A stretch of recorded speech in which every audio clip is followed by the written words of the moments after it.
All right, it's Good Friends, Good Games, episode 53, 25th of January. Dude, January is almost done. Can you believe this shit?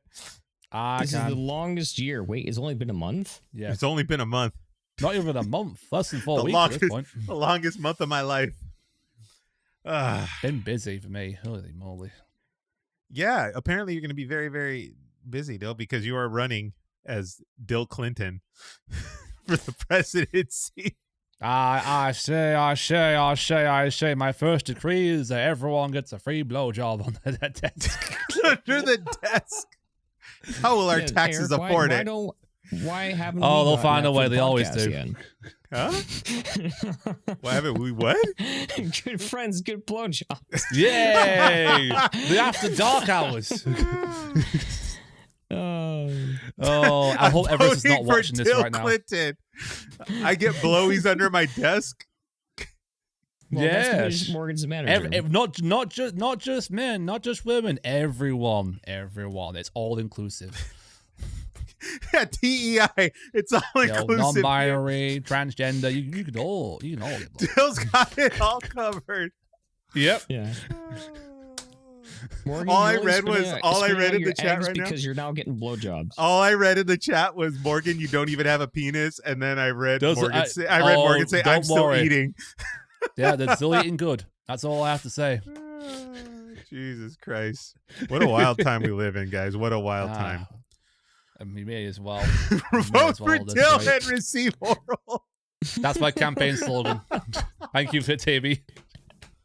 Make oral great again. Oh, what were we trying to do? Not be political? Jesus Christ, we kind of went. The roller coaster's gone now. It's gone now, everyone. It's gone. This is the greatest. This is the greatest podcast intro ever. I hope Everest is not watching. For your party slogan, you just need like the one ring, but it's the one ring to rule them oral. My precious. My precious. My precious. Guys, we can't even, just because Everest is not here, we can't talk about Lord of the Rings in vain like that. Oh, yeah, that's true. She's found Lord of the Rings, isn't she? Man. I love Lord of the Rings. I tried watching it. I couldn't get into it. I think we had this discussion, right? Like, well, we didn't get. We did. Again, it's one of those things where I watch it and I'm like, okay, I get why people like this. Like, I understand why people enjoy this. It's just not for me. Same with the Harry Potter. Although I find Harry Potter okay. Like, I don't hate it and I don't love it, but like, it's tolerable. And Pow says that shit's about to get real.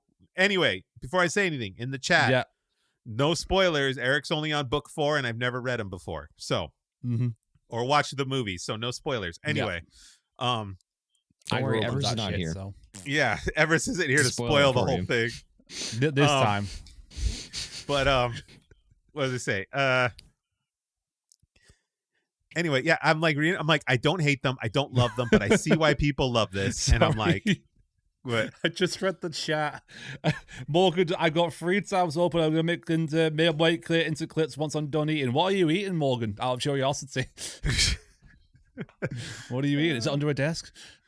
But what was I saying? Anyway, so yeah, I don't, but Pal says shit's about to get real in this whole thing. It does. So we're gonna see what happens. But yeah, that's my stand on here. But like Lord of the Rings, they're just too damn long. Like, yeah, they are. You could literally watch. Let's say, for example, like I become a father, right? I could sit there and start Lord of the Rings like right when that baby's coming out, like delivery day, and then I'll be done with Lord of the Rings by the time he goes to college. That's literally how long these fucking movies are. Is that how you're going to discuss it with Pal then? If you're going to watch Lord of the Rings for the entire life of your first child, just like that? I don't know. Pal and I have been having talks about that kind of stuff where it's like, what do we want to raise our kids on? I vote 80s cartoons. I vote Cheetos and Teenage Mutant Ninja Turtles. Cheetos. Yes, that's an acceptable form of. Yes. I vote Elden Ring. Oh, yes. Shotgunning beer as soon as you're able to. Okay. Yes. Pain and Learn suffering quickly. is your future child. You better it will prepare the child playing Elden Ring for what life is going to come for him. Or her. Or them. Speaking of Elden Ring, we have a video idea coming. Ooh. So we'll talk about that later. Anyway, I hope you gentlemen all had a good couple weeks. Busy. Well, a week. Just busy. Busy? Good busy. Yeah. Busy just work because at work they were supposed to reduce hours down because to like, you know, meet the end of year fiscal quota and everything like that. That's not been going well for me. It's not been. I think I worked 6 days in a row last week. Oh my god. So yeah. Like full 8-hour days? Not full 8 hours, though the last 2 days were like 9 hours plus. Yeah. So fun. Oh, it does say Demon Souls. Thank you, Demi. Demon Souls twice in the title. Demon Souls, Demon Souls, Demon Souls, Demon Souls, Demon Souls. There you go. Okay, drop the beat. Drop the beat. Ah, there you go. You missed the drop. Okay. No, I'm not good at rhythm games. Okay. Anyway, how about you, Zenith? You got any exciting? Anything go well? I've been so busy with streams the past couple of weeks that I had to think about what the hell I did the past couple of weeks. But I finally got myself a pair of brand new shoes after having the same pair for about 7 years. Yeah. What the? How? He has comfy shoes. Were they talking? I didn't realize that it's been that long because I got it sometime before the pandemic. Oh, Jesus. And then just it never, like, I either didn't have the money or the pair of shoes, because like I have weird duck feet. And I have to try on so many different pairs, so a lot of times I need to go around and trying out many different pairs. What are duck feet? Find the right pair. Duck feet is I just have like flat, wide feet, like. Okay. Like there's a lot of wides that like don't like. I actually usually have to get like a size bigger or two to make up for the fact that I got like very wide feet. Gotcha. So, Gotcha. I've got the opposite. I've got long, skinny feet. Those are mine. So I have to wear like size 10 to 11 shoes because of that. Mine are weird. Like I have like I'm in that weird arch phase where like I don't quite have a flat foot, but I don't have quite a high arch. It's like right in the middle, and finding an insole is fucking impossible. And this is old dude talking, right? As you get fucking old, you have to start sticking insoles in your shoes. Otherwise, you're gonna have to start wearing like the fucking grandpa like Velcro shoes, and I don't want to do that. Never noticed you like being like that with your shoes when I went to go visit you in POW. I wasn't paying attention to your feet though, so that's probably why. Hey, Dil, were you there for when they were making Kingdom Hearts and they needed someone to model the feet for Sora? And did they use your feet? Well, considering the fact that it was 2001 when Kingdom Hearts came out, I'm going to assume no, because I was like 5-6 years old. Okay. No, he's talking about Kingdom Hearts 4 where they had him out there with the dogs out and everything. Has anyone seen anything on Kingdom Hearts 4 apart from that one trailer? I thought they did it. Yeah, that's the trailer. He let the dogs out. I don't know. Dil out here with his clown shoes. you won't be laughing, Zen, when I throw those shoes at your head. Oh, I literally just bought a pair of new freaking like winter shoes as well recently. I'll dodge your shoes like I'm George Bush. Ooh, you're gonna fuck it. I've been in the market for a good pair of boots. Like I think I'm about ready to get into boot territory. Yeah. And I was like, I bought my winter shoes because I had an accident, so that's why. Oh yeah, you took that spill. Yeah, I took that fall. That made me do a back and neck in. You feel better? Like I felt it was still only like about 3 or 4 days, and I was fine. Oh, that's good. Because you're still young. Yeah, that shit would have killed me for back. Like I don't know what it is, but I just in the winter, like I just like having non-slide boots. Mm-hmm. So But at the same time, though, like a lot of times, I would just wear my running shoes in the winter as long as there's no snow. Because the thing is, in Canada, for like the longest time, it's like, all right, winter, put the shoes away, and you don't need it. But that was at a time where there was always snow. But now, actually not so much this winter, but in recent winters, I was able to get away with wearing my running shoes through about 85% of the winter. Okay. But anytime there's snow there, because there's been a couple times where I've been caught outside and I'm still wearing my running shoes, and then you're just sliding down the hill. Oh God. Yeah. Oh, I remember this one time. I walked my ex-girlfriend home. And it didn't snow, but it rained and then it froze over on the way home. Yeah. That's what happened to me with my accident. That's why basically I didn't see while I was looking. Downhill, I fell at least like 5 times. And yeah, that was fun. Not fun. Yeah. Well, these boots I actually got on a clearance sale, so I got them for like more than half off. Nice. So okay. Should have been £130. They were $50. For a man that has not purchased shoes in 7 years, what did we go with? Yes. What's your new shoes? Well, I got myself some nice running shoes. I thought I was going for like walking shoes, but like it was very, very comfortable. It was very spacious. And it's probably the best pair of shoes that I've had in quite a while. And only cost me $90 Canadian. Not nice. Bad. Okay, so we're talking running shoes. So we talking like On? Are we talking Hoka? New Balance? They're Adidas. Okay. So it's like an Ultra Boost or something. I'm guessing something along those lines, right? Yeah. Wait, no, I don't think so. I forget. Yeah, but either way, they're comfy and they protect your feet and they protect your feet from impact. That's the important thing. Yeah, they're comfy, they protect your feet, and they're no longer falling apart. Yeah, so just for that alone, it's been a good couple of weeks. Are you gonna go throw your old shoes like on the electrical lines? Oh, I already threw them out. You should have sold them to some vintage weirdo at the swap meet. Some dude would have bought them. It's got holes in them. Oh, yeah. Dude.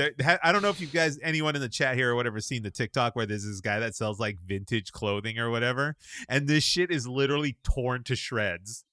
And it's like vintage Carhartt jacket from 1940. And like all that's left is the threading that's holding the zipper together and shit. Like who's buying this crap?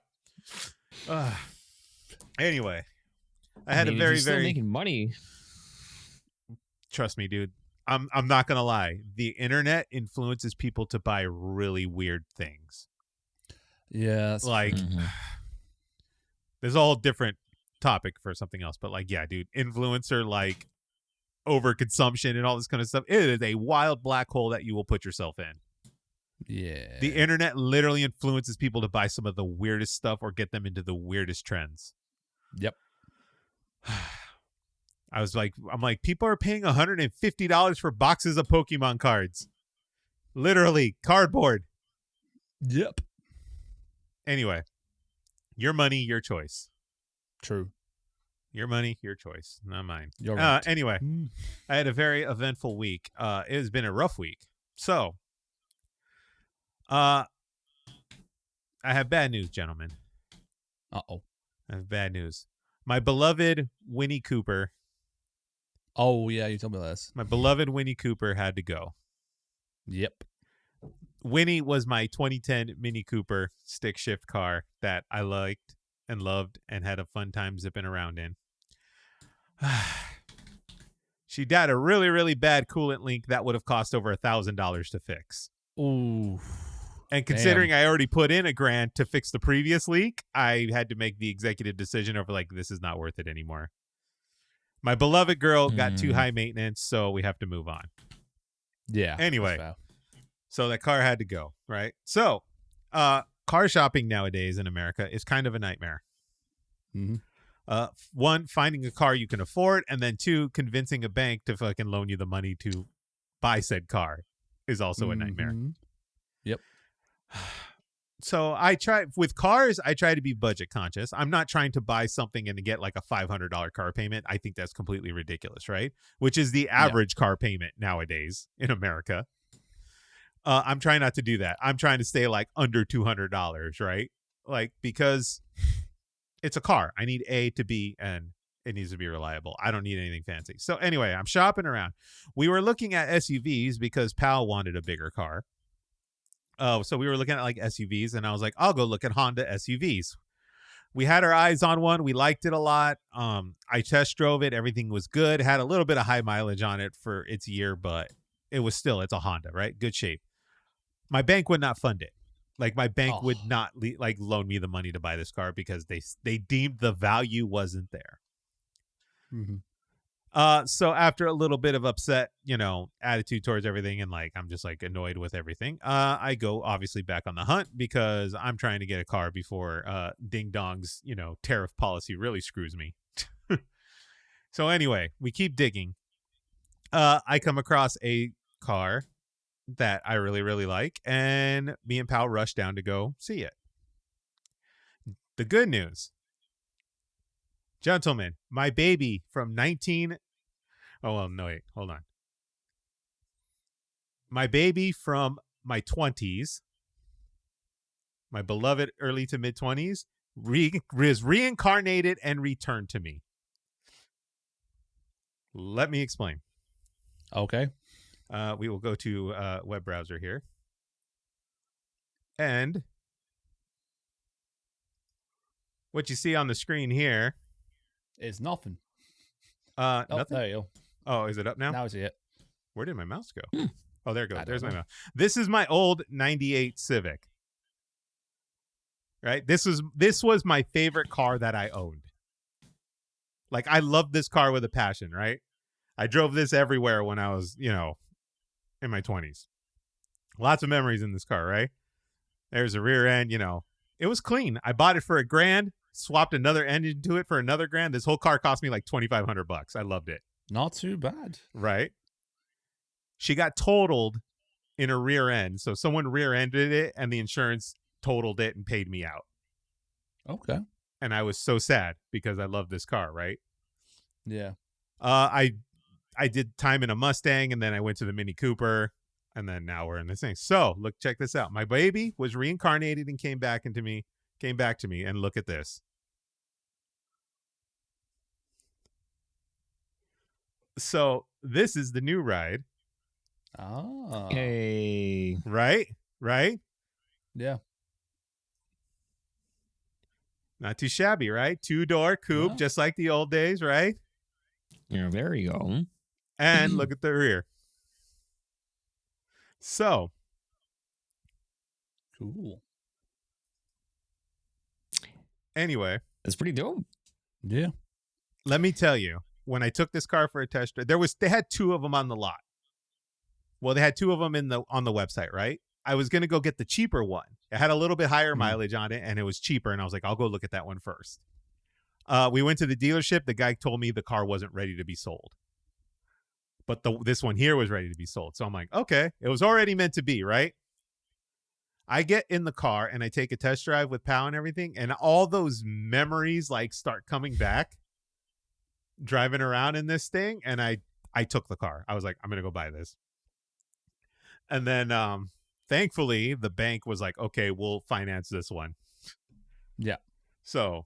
Oh, there you go. So, beloved Winnie Cooper, rest in peace. We hope you don't end up in a junkyard. I hope someone fixes you and sells you. I think someone will. For a Mini Cooper, they're quite valuable. And a lot of people do like Mini Coopers, especially like in the UK and in America and everything like that. So I guarantee you someone probably will do that to your car. Yeah, I hope the dealership like fixes it and sells it. And, it goes to some teenager or something because it is a fun car. Yeah. It was. It was a fun car. It was a fun car. Well, I almost drove it off a cliff with Dil in it. You did? Jesus Christ. I remember that just brought back to my memory. Yeah. Because literally he was backing up. I was like, Eric. Yeah, I couldn't see the edge of the cliff. Yeah, but I could. And that's why I was like, Eric, don't go over. Stop. Anyway. So yeah, new car, new ride. That was just a big old stressful week on top of work and everything. So I've been a busy guy. but fresh wheels. Fresh wheels. Good. Can't complain. No. So when you guys come back, we'll zip you around in the mini or in the new Civic. The Honda. The Honda. Plus, I love it. I was always like a kind of a Honda guy at heart. So this is my third Honda. Nice. Yeah, this is my third Honda, and then my brother, my sister-in-law, they have Hondas. So it's a Honda family then. It's been a Honda family, yeah. Yeah. I think my mom bought her first. Like my mom bought one in '95, brand new. Nice. So we've always kind of had a Honda around. Okay. Video games, guys, big news. We saw the Nintendo Switch 2. We have, yes. It's finally unveiled after everyone begging Nintendo to surprise, actually. Yeah. Not a lot of surprises today. Yeah. Okay. And let's bring this up. Okay, keep talking amongst yourselves here while I go bring up pictures and all this jazz. Yes. Okay. No. So, Dil, I hope it's been a nice day for you. I've actually had the day off today from work. Cool. Because I did the extra shift on Thursday. I swapped with my coworker. My coworker said she was good to like do my shift day to make up for her losing hours and everything like that. I was like, "Yep, you go for it." And I got an extra day off today, so that was nice. Yeah. So all I've done today is play Yakuza and stuff. All right, so here's our Nintendo Switch 2.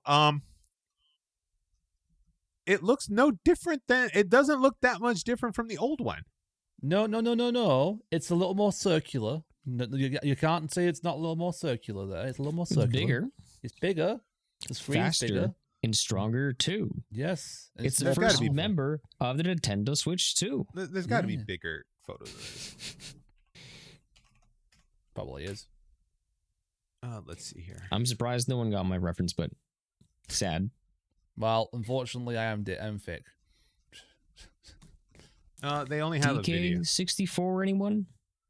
I didn't play DK64 there, Zen, so that's probably why I went over my head. You know what? Damn. I don't remember DK64.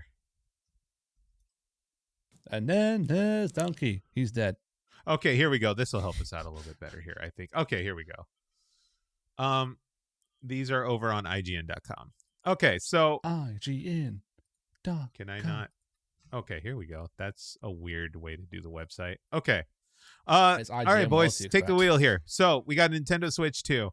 Yes, I could see it now. The Joy-Cons have a little more curvature to them. Yep. And if you can notice in the trailer as well, they're no longer slide in the controllers. They are magnetized to the actual console itself, which a lot of basically console repair shops are like, oh, yes, time to get some more biddings in, because a lot of people pointed out the connector for the magnetic strip is quite fragile. So, Eric, do you want to list like the new features? Because it might look the same, but if it also adds a whole lot that actually is a big upgrade to the Nintendo Switch one.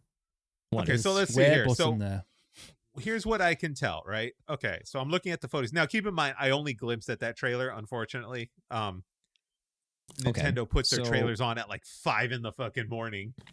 I watched it live on stream because I saw the news and I was like, wait, what? There you go. Okay, so from what I can... saw your reaction. Yeah, so from what I could tell from the screen, from the images here, it is a larger screen.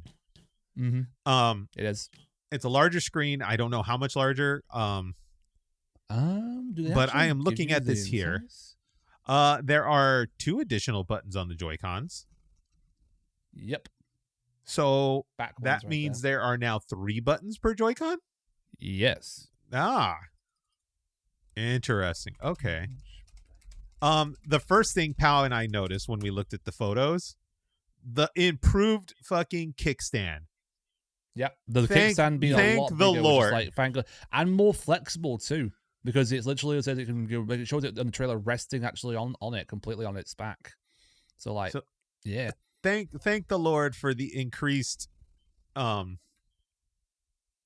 stable fucking kickstand, because that one on the original Switch, I don't know what they were thinking. That thing's a turd. I can literally you could break that thing right off just trying to like put the SD card in there. Wait, how do I put this off again? And I also think that the Joy-Cons, if you notice, like in the analog, they has like kind of like a rubber kind of substance like inside where the analog sticks are, and I think that might help with stability because so if you don't know this, well, for anyone that didn't know this, so Nintendo had a lawsuit against them where for all the Joy-Cons experiencing Joy-Con drift. Yep. And here's the thing, they never fixed it. Nope. So right. Even if it's a brand new Switch, it's only a matter of time before the Joy-Con experiences Joy-Con drift. And I know for a fact that Nintendo does not want to repeat the same mistake again with the Switch 2. I mean, if they didn't want to repeat the same mistake, surely with the OLED model, they could have fixed the issue then. No. Pardon me a moment, guys. I got to work text. Talk amongst yourselves real quick. Yeah, Sorry. it's all good. Probably is... so the reason why they didn't do any kind of fixes to the model is because it's probably a patent issue. Because they'd have to change the patent in order to have that, which obviously is kind of silly, but I'm assuming that patents cost money. Probably. So, so I think for the Nintendo Switch 2, they definitely need the better kickstand. It's more, it's also like flexible for like if you want like a certain way, which is really nice. The extra button that they added, I think that goes to I think that might be for like disconnecting the Joy-Cons. Yes. Which is really interesting. Also, you guys saw like the middle piece so if you take a look at like any kind of pictures of where like the Joy-Con's supposed to snap into, there's like this like little like wireframe little piece right in the middle of it. Yeah. And I'm just concerned if that's just going to snap off. That's why a lot of repair people are like, yeah, we've seen that before. That's going to break. You're referring to this piece right here. I mean, the stream may take a second, but you're talking about that little almost like a USB style nub. Yeah, that is literally sitting right here. A lot of repair player people are like, yeah, we're going to be getting a lot of people wanting to fix their Switch 2 in soon, aren't we? Well, okay, so I'm looking because this is one of the concerns I have, right? Mm-hmm. But if this is magnetic, it is. If this is magnetic, it should all align up and snap into place correctly. The problem is not the adults. It's probably the parents who are buying this for their kids. That's a big issue that I would see there, because there are going to be people, parents, who are going to buy this for their kids, and the kids are not very gentle when it comes to these kind of things. You know, I think that's a big one. I think the Joy-Con will still work even if that breaks off. Just you won't be able to connect it anymore. Basically, that's the Joy-Con will be fine. Or charge it. You won't be able to charge the Joy-Con. No. From the Switch. It says. So here's what I'm thinking too. Dil's not wrong, right? Like if anyone's gonna break this, it's a child, right? But I mean, let's be real with each other here. This is not the flimsiest thing Nintendo has done design wise. That hinge on the 2DS and the 3DS were. Yeah, that's beyond fragile. Like you pull that thing too far, you're snapping the hinge. And those have managed to hold up really well over the years. I can't imagine this being that. I mean, I could be wrong. A lot of people could be wrong about it. They could be actually hold up pretty well and be okay. I just hope that is the case, but we'll see. Yeah. I'm lucky enough to actually have one of those events happening in my city, so maybe I'll go get myself a bit of a hands-on I already preview. Asked Eric about that too, because Eric has said he's going to be having one too. I've registered. I've registered for tickets. I have not heard anything back yet. Yeah. I did get to go to in London. I did get to go to the original Switch event when they had it in LA. So I did get to go to that one. I'm hoping I get to go to this one. So here's what I'm thinking too about this thing. If these are magnets, I'm going to guess that this part of the design, right here, the actual Joy-Con part where it slides in, I'm going to guess that is a universal fit. So if you tried to put it in backwards, the magnet would just keep it from happening. I hope so. Right? Because I mean, obviously, if you reverse the polarity on a magnet, it won't magnet. That's a good question. So shaped. It's probably shaped in a certain way. Because if you look at it carefully, you can see the nub is like near the top towards the screen. Right. Obviously, flip it backwards, that nub is going to be in the way. It's going to interfere. Now, I'm not going to be able to snap it in, snap it in the proper way. Do we have better photos of this? Oh, we have much better photos. No, it's right in the middle. Yeah, it's right in the middle. It's right in the middle. Yeah. Oh, so, and then see how this is like this is, symmetrical right here. So I would imagine if you try to flip it in backwards or whatever, it just won't work. Like the magnet. What if you swap the controllers around and try and put the wrong controllers in each slot? Well, I guess we'll find out when we actually get to play with it. Oh, yeah, dude. Here's the actual picture right here. That bad boy's right in the middle. Oh, yeah.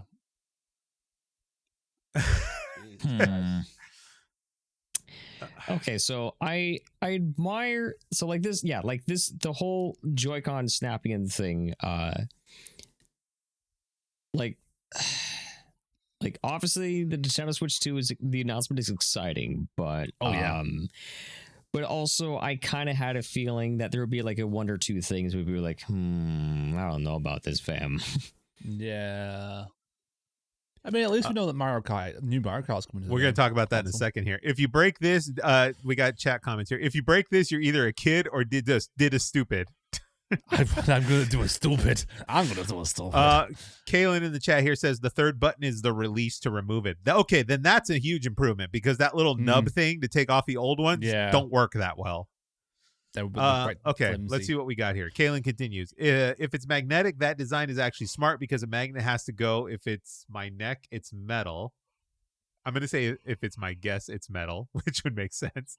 Which neck is this exactly? Yeah, which means that the part is reinforced. The problem is, however, if that switch is stronger than the one we have now, it's going to produce a lot of heat and the connector is not going to be completely sealed. So that's a valid point. Yeah, because the heat tends to make magnets weaker, doesn't it, over time? It expands. So yeah.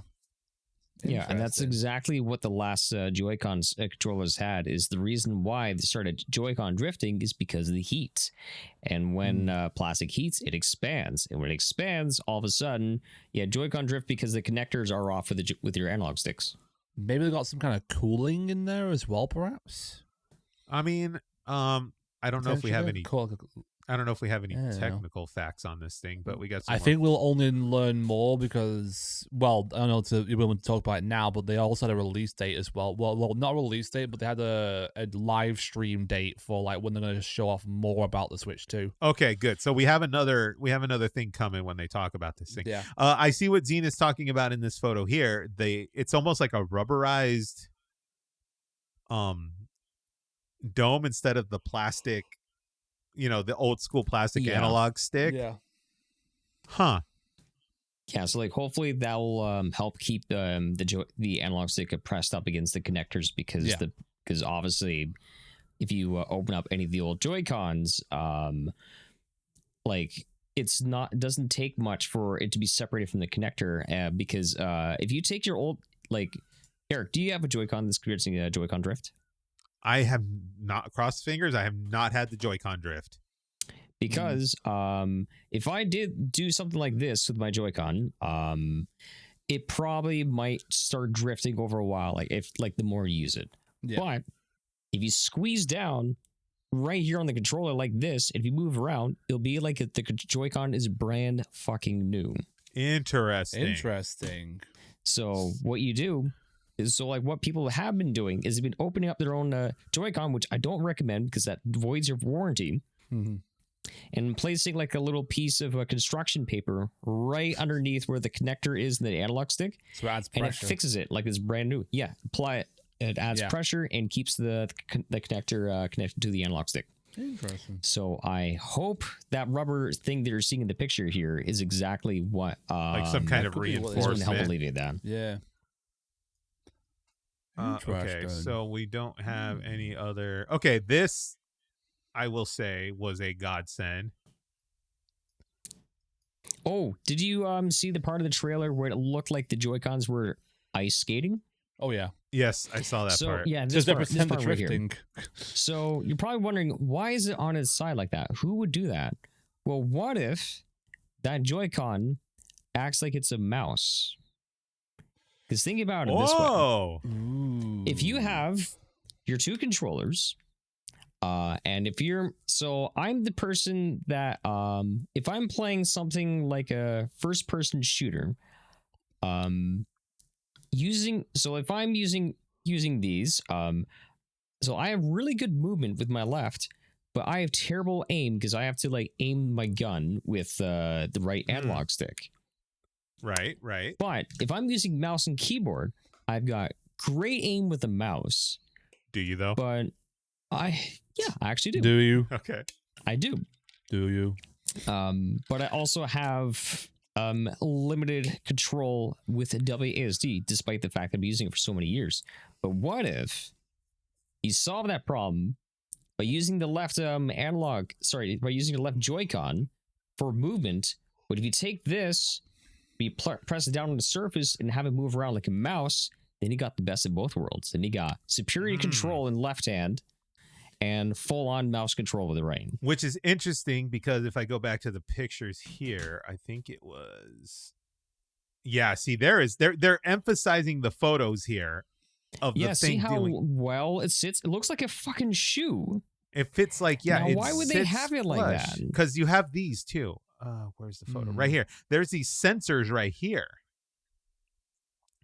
Which is interesting. Yeah. This is actually that is actually a really interesting concept. I haven't seen it. There's no confirmation of it, but that is my analysis of looking at it. And that I heard a rumor that Switch would be adding some kind of like functionality with the mouse.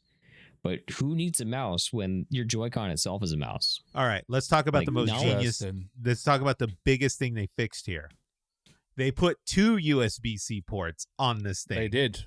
Yes. This is the one at the bottom for your dock connector. That's no different.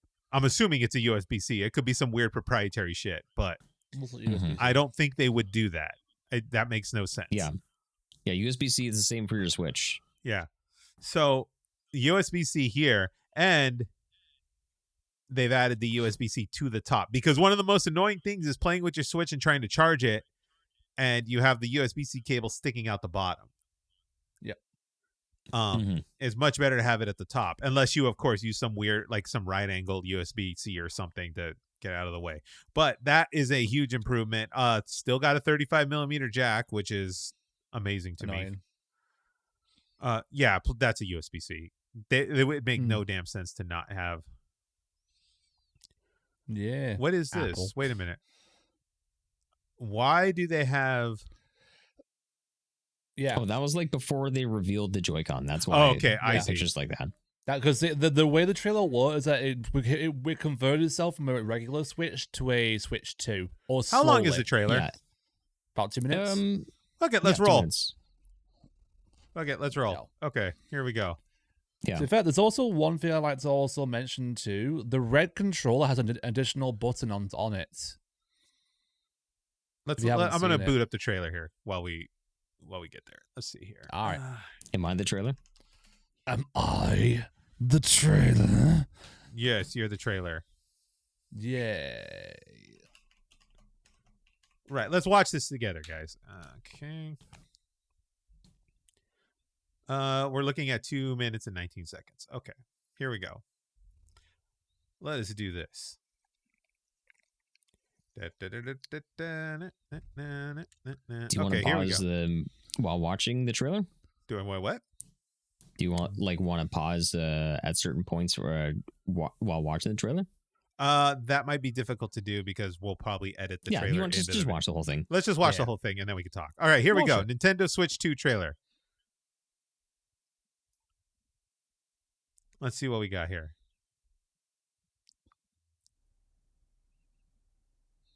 Okay, old school, just like I remember it. Bigger screen. Yep.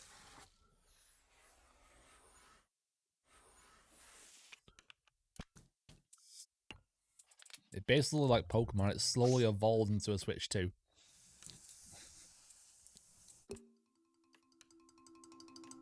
Yeah, it's the Nintendo Switch is the new Eevee evolution.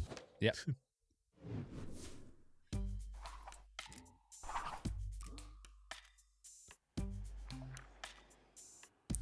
And the Joy-Cons are bigger for those of you guys that have really big hands. Yeah, thank God. Yeah, playing on the Joy-Cons are not fun. Nope. Even as someone that's smaller hands. I was never a fan of the Joy-Con design.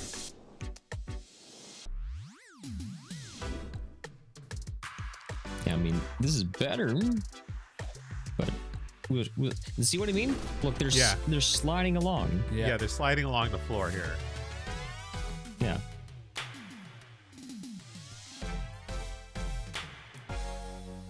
Yeah, I'm hard pressed to see that thing breaking all that often. It's almost like a perfect fit, and the magnet pulls it in. Nintendo Switch 2. Flashy big band music. And then Mario. Speaking of which, Mario Kart looks great. It does. The dog ear I see they thing put is Seth back. Rogen in the game, as you can see in the back. Interesting. Also, it looks like the controller plugin for the Joy-Cons also looks like it has magnetic too. Here we go. Important news for those that are curious or concerned. It literally says on the trailer here, if you're listening in the audio world, plays Nintendo Switch 2 exclusive games as well as Nintendo Switch games. So your Switch games are backwards compatible with your Switch 2. Yes. Thank the Lord.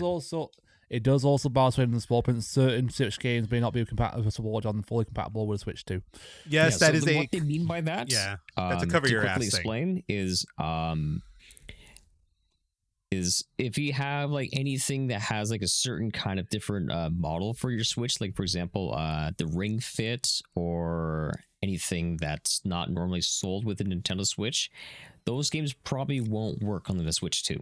Yeah. I think they had things like Labo and all that stuff that might not work. Yes. I think is one of the things they were kind of mentioning. Labo might not work. Yeah. Does Alarmo work? That's the most important part. Do we get Alarmo working? Well, if it's brand new, I'm sure it'll work for it. Yeah. Okay. Yeah. So we're looking at 2025. The rumor is April. Well, so the 2nd of April, there's going to be a new live stream, a full-on detailing of the Switch 2, basically. Okay. And then they'll probably have a release date for it on that live stream.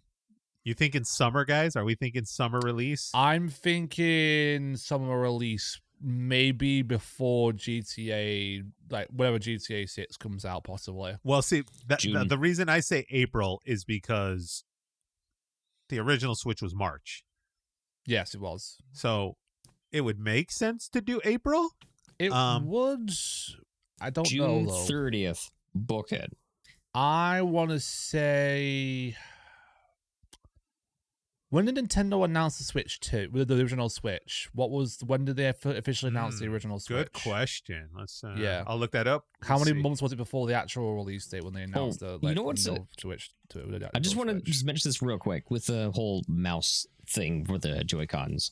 So that is my big prediction, because I mentioned it like even before they announced the Switch 2 that like, hey, it'd be really cool if they could make playing FPS games easier. Okay, October 2016. No. Sorry. Oh. And then, before they announced the Nintendo Switch, I said, hey, the Wii U and 3DS is great and all. It'd be really great if Nintendo could find a way to combine both handheld and console games together. And then we got that with Nintendo Switch. So will it be correct 2 times in a row? We'll see. Dill was correct. So apparently it was fully announced October 2016 and then released March 2017. So that's a 5-month window, roughly. Okay, so if they're going to do roughly that 5-month window, that might be the same thing. If it's a 5-month thing, it'll be either, my prediction then it'll be either late August or early September. June 30th. I'm sticking to June 30th. Yeah. Why June 30th? I don't know, just a random date. All right. So I'm going to guess. Actually, considering the fact they announced it this month, I think June might actually be a more like a tangible like month. Actually, then come to think of it, I've seen the future. June 30th. June 30th. He's seen the future. Weird. He knows what Metroid Prime 4 looks like. I don't think we're getting Metroid Prime 4 with this thing. Oh, do you not think Metroid Prime 4 might be a release title for the Switch too? What I will say is I believe Metroid will be a launch title I with think the so Switch too. 2, but I think the trailer for Prime form was it's the Switch 2 game, but it was dumbed down to the Switch 1 because I bet agree. you anything there's a much better looking version of Metroid out there. Yeah. Here's what I think. Well, obviously Mario Kart 9 or Mario Kart whatever it's going to be. Yes. The Mario Kart successor is definitely going to be a launch thing. They've sold so many copies of fucking Mario Kart. It would be stupid to not release Mario Kart with this, right? Literally number one day. selling Switch game of all time. So yeah, you're going to get, and if I'm wrong, I'll eat my words. You are going to get either Twilight Princess or Wind Waker when this thing launches. That's another one that I think is going to happen. I think it's going to be a remake of something. If not, you're getting it at the holiday. Yeah. Don't give me hope.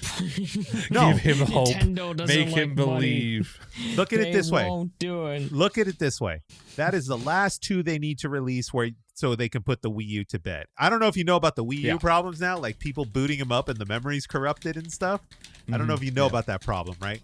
But that's a problem that's coming up. People are booting up their old Wii U's and the memory's corrupted, and it doesn't even work. The driver's dead. So yeah. So those are the last two that they need to get off of the Wii U and onto the Switch. Mm-hmm. They need to get you a reason to go buy a Switch too. I would definitely do that. I mean, I'm buying one anyway, so you know.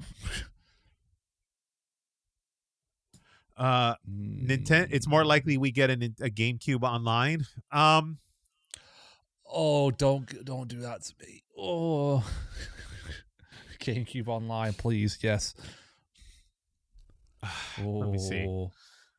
How many GameCube games could they bring to their freaking Switch? I mean, Demi might.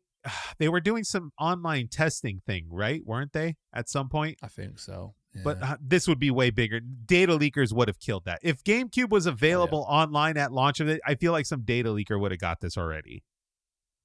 They might get it soon. You never know. I mean, anyway. I mean, I'm not saying Demi not even close, but I mean that's a long shot possibility. I think we would have heard about that by now. Yeah. But I'm willing to. If it doesn't happen, I'm willing to bet that Zelda, one of those Zeldas, is going to be. They're not doing the two together. No. No. Daddy Iwata or whoever's in charge over there now. Yeah, they're gonna milk that one. They're gonna do the third one of them, and then another one the next year or the year after. Iwata passed away a few years ago. I'm sorry. I had Iwata because I saw the book online. Ask Iwata. Who is it now? Damn it, Derek. Who's it now again? I'm sorry. I don't know his name. Who is in charge of Legend of Zelda? I know Bowser does the U.S. He's president of. He's in charge of Zelda. EG. Oh no! But who's in charge of Nintendo in Japan? The Mr. Nintendo. Mr. Nintendo. Mario is going to take us for every dollar we have because he's sick of fucking unclogging pipes. Oh, that's Shuntaro Furukawa. Furukawa. Thank you. That sounds right. Furukawa. Pardon me if I butcher that. That sounds right. Okay. French. Anyway. Yeah, him and Mario are not going to let us. He's tired of unclogging pipes. He wants to get paid. They're milking these Zeldas. We will have to buy both of them. Yeah. I also think the Pokemon Legends ZA will either be a launch title or will be a holiday release too in 2025 too, when the Switch 2 gets released. Pokemon Pizza. Yes. Nice. Pokemon Call of Duty Black Ops. That's what Pokemon is now. Just crank out one of them shits once a year. If you want to play that, just play Power World. That's all you got to do. How do you have 4 copies of Twilight Princess, Demi? Good question. How?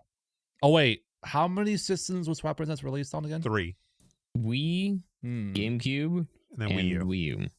Okay. So where's the 4th one come from then? It's that GameCube bootleg. Doesn't exist. Game Boy? Demi got it on Game Boy, boys. Oh shit! There's a Game Boy version. All right. Oh, snap. Let me know if they come out with one for the Atari. Pokemon Milk and Chocolate Milk. You know what? Why don't they name the Pokemon games after snack treats? Well, give them ideas because they probably will eventually. Or why don't they get kids to be healthy, like Pokemon apples and oranges? If you want to go into detail, there is a Pokemon fan game of Pokemon Sweets, and it literally. I'm sorry. One more time. There's a Pokemon fan game called Pokemon Sweets. Okay, I'm intrigued. And it's literally all the types are changed to a sweet of some kind, like chocolate, apple, strawberry. I think bubble gums are one of them as well, and literally it is all that. So what does Charizard evolve into? A hot tamale? I'm not sure. I think it might be a chocolate. I think that might be a chocolate flavored or something. Yeah. Chocolate Zard. Yeah. Chocolate Zard. Yeah. Mars bar. He morphs into a Mars bar. But yeah, someone's already working on like a sequel to that game as well. Oh gosh. Yeah. Okay, so that is the Nintendo Switch 2, release 2025. Pricing is yet to be known. We'll probably learn more in April. We're gonna get butt plug on this one. Now, there's also the talk, before we move on here, there's also the talk of availability. Are we going to be able to get our hands on one, et cetera, et cetera? Nintendo says they're going to but run enough of these things to where scalping's not going to be a problem. Good fucking luck. Yeah. Well, according to, I don't know if it was the director or one of the people who are making this thing, their plan dealing with scalpers is they're going to make as many as possible so that scalpers will not be able to do a damn thing.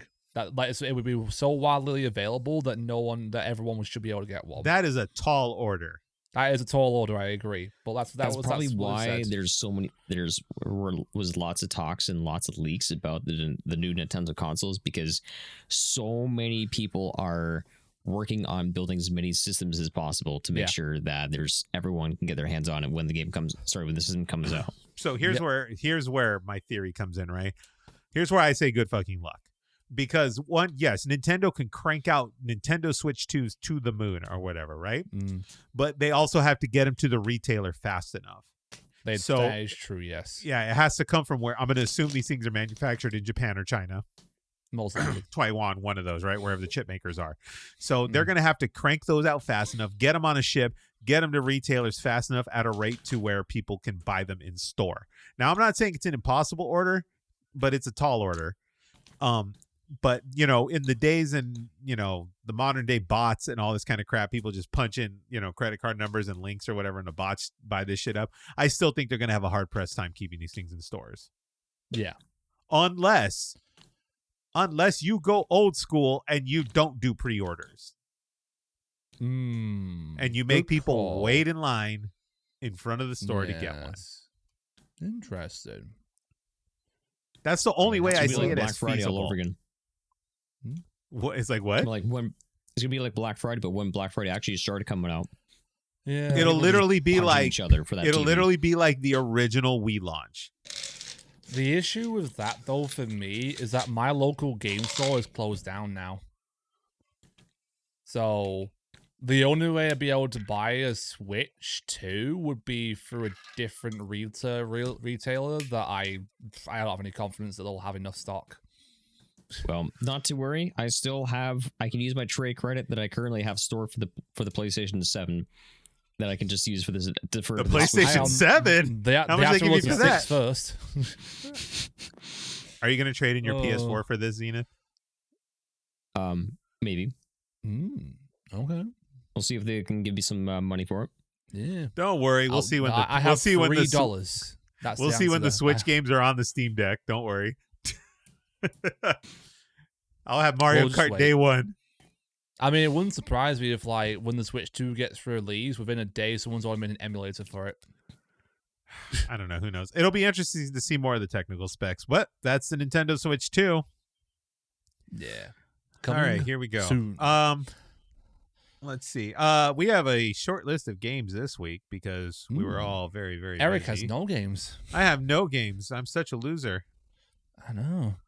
Let me see. We'll start off with Zen, shall we? Because he's got a game that I'm very much like to hear and talk about. I want to hear about let's see. Yeah, I want to hear about Demon Souls. One. How is the PS5, Zenith? Yeah, is it shiny? It's beautiful. It's my baby. I sleep with my controller every night. Of course. Okay. But the game is also very brutal. It requires farming and lots of it. Mm-hmm. And I was not prepared for how much farming because he's talking about Demon Souls, by the way. Demon Souls remake on the PS5. Mm-hmm. Continue. Yeah, so I play original Demon Souls, but I didn't get very far because I remember just struggling so much in a lot of areas because there was like an interesting conversation that someone had about things like checkpoints for games. So, for example, so what made Demon Souls difficult wasn't so much about the game's difficulty and the fact that that there's a lot of enemies that are just that just fight really unfair. The biggest thing was that if you die to like a boss, there's a long run back just to get to the boss room. It is classic Soulsborne, basically, where it's literally the prototype Die Hard kind of stuff, where like if you die, you've got a lot of backtracking to do. Like there's a lot of people complain about the difficulty in Dark Souls, and that's valid. Mm-hmm. But if you die to a boss, you work so hard, and then you have if you die, you have to head all the way back and try and make it back to the souls you just dropped. But also the fact that like once you finally get to the boss room, you end up using like half your heals before you get into the boss room. It just really sucks. And that's not really difficulty per se. It's the fact that it's confusing tediousness with difficulty. Because it just feels unnecessary. Whereas like, like if I'm going to die, I don't mind if I have like a bit of a run back to the boss, but like don't make it where you're just guaranteed to get hit like a few times, because like some of these run backs are just brutal, and I think I've rage quit from like the areas like 3 or 4 times because like nope. I probably know which areas you probably have rage quit on. I can guarantee I know. Yeah. Did you beat this game? Twice. Oh my god. So twice. So there's a thing about Demon Souls, because in Dark Souls, in Elden Ring, there's one thing that stays consistent aside from just the bonfires or the sites of grace, is the fact that you have things called Estus or healing flasks. You have a certain amount of them, but in Demon Souls, though, you can actually farm healing items. Yes, you can farm so many of them, and you might think, wow. That actually makes this game pretty easy. Holy shit. The game doesn't give a fuck about how many heals you have. It will fuck you up in the ass anyway. It will find ways to humble you. Oh, yeah. That does. That does. The only thankful thing I will say is Demon Souls doesn't have as many bosses compared to the later iterations of the games. Yeah, Demon Souls just has one main boss for every single area. Well, not just that. You have to fight through multiple bosses before getting to the final boss as well, basically. So it's proper like classic Soulsborne, where you fight the first boss in order to get to the second boss, and then eventually to the last boss, where you actually that's the whole area done, basically, for you. Eric needs to hear this. So I'm listening. With Demon Souls, there's a thing called world tendency. Oh yes. Oh, okay. So world tendency, so the area that you're in gets affected by the world tendency. So every time you beat a boss, it improves the world tendency where it makes it towards light, where it actually makes the game easier, and some hard enemies are no longer there. Okay. But if you die, if you're in human form, then your world or if you do shit like killing NPCs, your world tendency goes down. Yep. Which means and it gets more difficult, get harder. Yep. And usually, what would be like a normal area where you can get to, all of a sudden, there's like 2 dragons there blocking the path. Yep. And it can basically soft. Well, not soft locky, but No, but it's the hard. challenge becomes so immense. Oh yeah, and also not to mention, your maximum health gets lower and lower and lower. Where if you die, if you're in soul form, your maximum health is at 40% your current health. Yeah. So your life bar is like this. Yeah. When it's supposed to be like this. Yeah. That sucks. Why would I want to play this? Because it's fun. It's so fun, right, Zen? You know what? You two low-key are like those people that get like a toothache or whatever, and they keep licking the tooth that hurts because they like the feeling of the pain. No, I hate toothaches so much. If I have a toothache, I'm going straight to the dentist and getting that shit sorted out.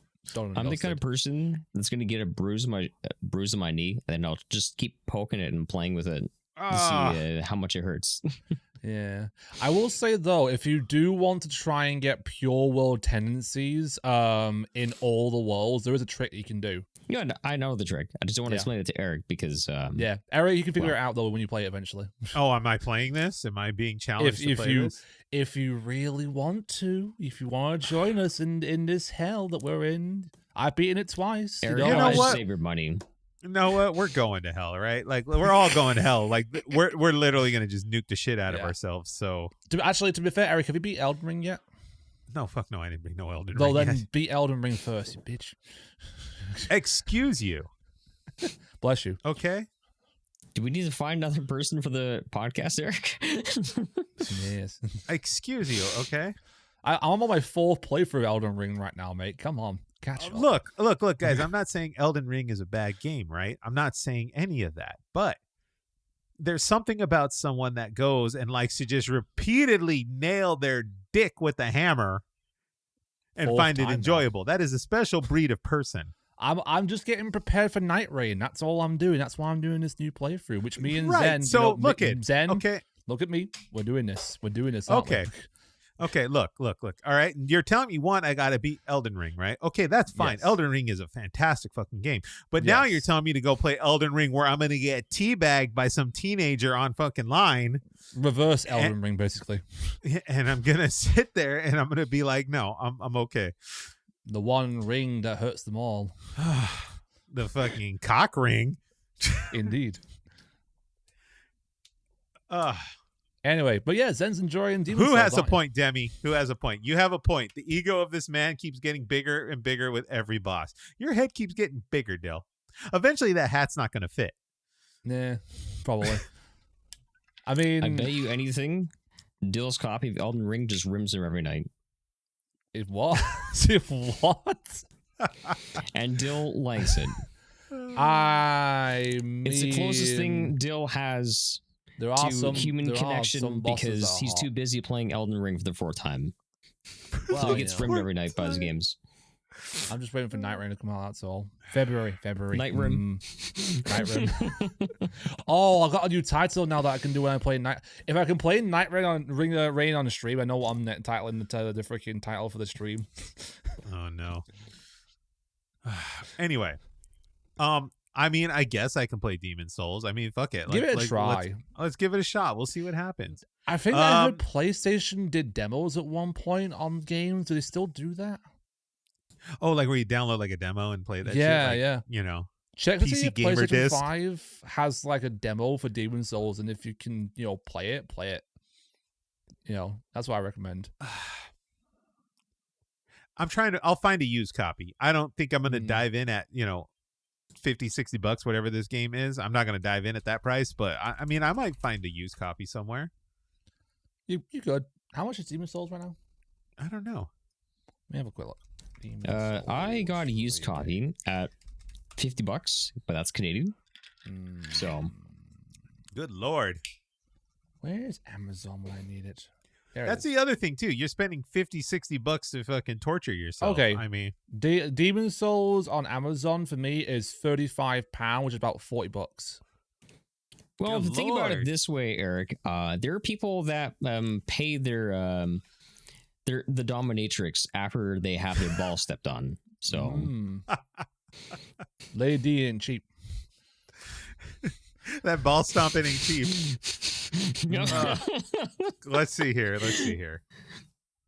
I'm a top until my game decides to fuck me. It's like, all right, so where am I putting the ball gag? How far does the plug go? Let's see here. Let's see. Will it Souls. deeply How penetrate deep can it go? Let's see here. Demon Souls. How much are you gonna charge me here, GameStop? $40.49 for my GameStop Pro account. Who the fuck has a GameStop Pro account? I don't know. I was surprised. $44.99 to that. $44.99. Shit, I can get the PS3 version for $17.99. Nice. You got a PS3, right? Yeah, I still got PS3, and I'm gonna go get Sonic 06. And I'm gonna torture myself 2 ways. That's the one game that Zen was just like, no, that's too much for me. I haven't played Sonic 06 yet. That's something, dude. When Sonic 06 is the ball stomp. Let's see here. That's the one where I go, no. Yeah, it's $49.99 or $44.99 condition pre. But then again, GameStop's ridiculous. Yeah, true. Where's this at? Oh, okay. Yeah, GameStop's ridiculous, dude. They'll give you like 30 cents for your PS5, and then you can put it towards whatever you want to buy. We have similar stores in the UK, so yeah, they do that. That's why he slides Elden Ring into his anus. There's 7 in total, so you know. Let's see here. Let's look at some of these comments here. Dil has step on me energy vibes. Yeah, agreed. Mm-hmm. Let's see here. I mean, to be fair, Eric doesn't know my type, so. No, I know your type. I've seen your taste in video game women to know what your type is. Yeah. We know your section of the internet. Quite flexible. Okay, let's see here. Quite flexible. So asshole. What's the difference between the PS3 and PS5 version apart from graphical update? No idea. One of these two gentlemen could tell you. That's literally it. It's a graphical update, and okay. That's literally it. It's just the same game, but that. Yeah. It just looks like Demon Souls with the beautiful clunkiness and the system that it has. Yes. But made for the PlayStation 5. Morgan summed it up in gorgeous. Morgan summed it up in 2 characters, Dil's taste. Bayonetta and Lady Dimitrescu in 2 characters. Bayonetta. I don't know. Because, like, I think she's cool, but I don't know if I'm into her. The real question. In-game girls and IRL, are they different to you? Are they different type to you? I don't know. You don't know? Okay. Yeah. Tifa and Lara Croft. Tifa and Lara Croft. Both of them, yes. Okay. Old school Lara Croft or modern Lara Croft? Modern Lara Croft. Okay. I'm not into square boobs or whatever her boobs were then. Okay. The polygons. Boobs. Yeah, the polygon boobs. The polybobs. Mm-hmm. Okay. This is a fun game. Let's see. Damien Minecraft boobs are top tier. Do Minecraft boobs even exist? Minecraft boobs. It's like stepping on a Lego. Oh dear. Ow. Lady and Devil May Cry would be my Lady is pretty hot, yeah. Okay. How about what's her name? Melania or whatever in Elden Ring. Do you even need to ask? Yes, I need to ask. She will penetrate you. I've been fucked plenty of times by her, so you know. Okay, he keeps going back for more. There you go. That answers your question there. This is my 4th playthrough now, so I'm going back for the 4th time. She's in the rotation. Okay, so it's down to so we've got Lara Croft and Melania. Okay, so Lara Croft versus Melania. Well, who's gonna win? Lady Maria from Bloodborne. No, you can't add. We're no, down I can add Lady Maria from Bloodborne. Okay, Lady Maria, Lara Croft. or Melania? Yes. All three. All three. All three are coming home to Dil's mama. There you go. There you by go. the way, Eric, my mom says hi, by the way, and hopes you're well. Aw, your mom's a sweetheart. Yes. Mama Dil is literally best mama. Yeah, she actually asked about you when she saw all the news about the fires and everything. That's why, I made sure you were okay. Oh, please tell her thank you. I appreciate it. We are safe. Yeah. We are sound. Well, there you go. There's Dil's lady of choice. All three. The grin on his face. If you're in the audio world, you're missing the... One of my types is any woman who can kick my ass. Yes. Why? One of them. He's such a bottom, guys. He's such a bottom. Poor Dil's gonna be down. Dil's gonna be down for a paddling when the moment's right. Hi. I swear to God. I cannot wait. And I'm sure Zenith's right on page with me here. I cannot wait till the day where I meet Dil's wife.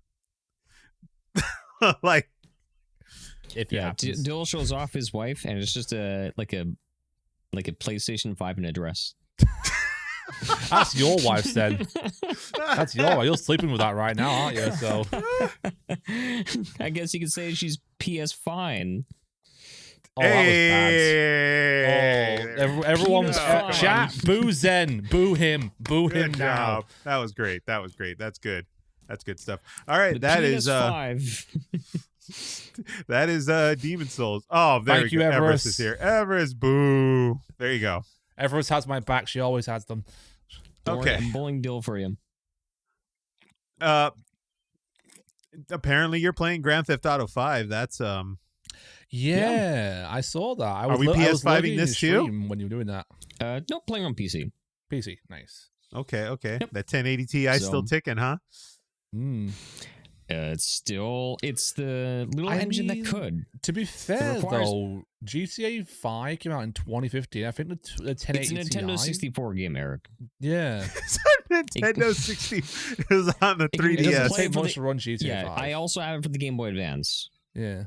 If that paints a picture. I hope someone runs it on a Samsung fridge or something. That's how it is. Off topic though, I saw a video. I don't know if I told you this of someone playing Elden Ring on a calculator. On like a TI 80 actual or whatever, calculator. the graphing no, calculator? An actual calculator. They hooked it up to a calculator, plugged the screen in onto it and everything like that, and it played. It could control it via the calculator. All right, find this, share it first. I want to see. So, with Grand Theft Auto 5, it was supposed to be just a one-off stream that I was going to do, but I've been playing with a couple of friends off stream, and honestly, it was kind of fun just tearing shit up, because you should know that I'm an absolute fucking goblin when it comes to online games. We know. Mm-hmm. And if you put me in a setting like GTA 5, it's gonna just come out like in full force. So I got a clip for him. Oh, we got a clip? Okay. Drop that in the live chat for me. We'll set myself up here. Yeah, you can play it on the stream. Now I know why Zen loves Watch Dogs. Watch Dogs is such a bad game. Yeah. Well, Morgan's bad at driving, that's why. Morgan's bad at driving. All right, let me fire this up here while you continue talking. Okay, so let's see here. Da-da-da-da-da. All right, here we go. Let me click this here. Hit the pause on this bad boy. You're welcome. Here we go. All right. Let me go back to OBS. Switch on up to here. Oh yeah, I also had some wine. I downed a whole bottle of wine. He was drunk. That's why. Oh no, you were drunk. Oh, drunk Zen playing GTA. Oh shit! No. I wanted to drink and drive. What do you want? No, that's illegal. We do not condone that here. If you were playing role playing, you'd be like immediately jailed. All right, here we go. I wasn't paying attention to you. I just saw like the people. Albert immediately I'm just gonna get out of this car. Oh my god. What the fuck? Was that Morgan? Oh my god. Yes, that was Morgan.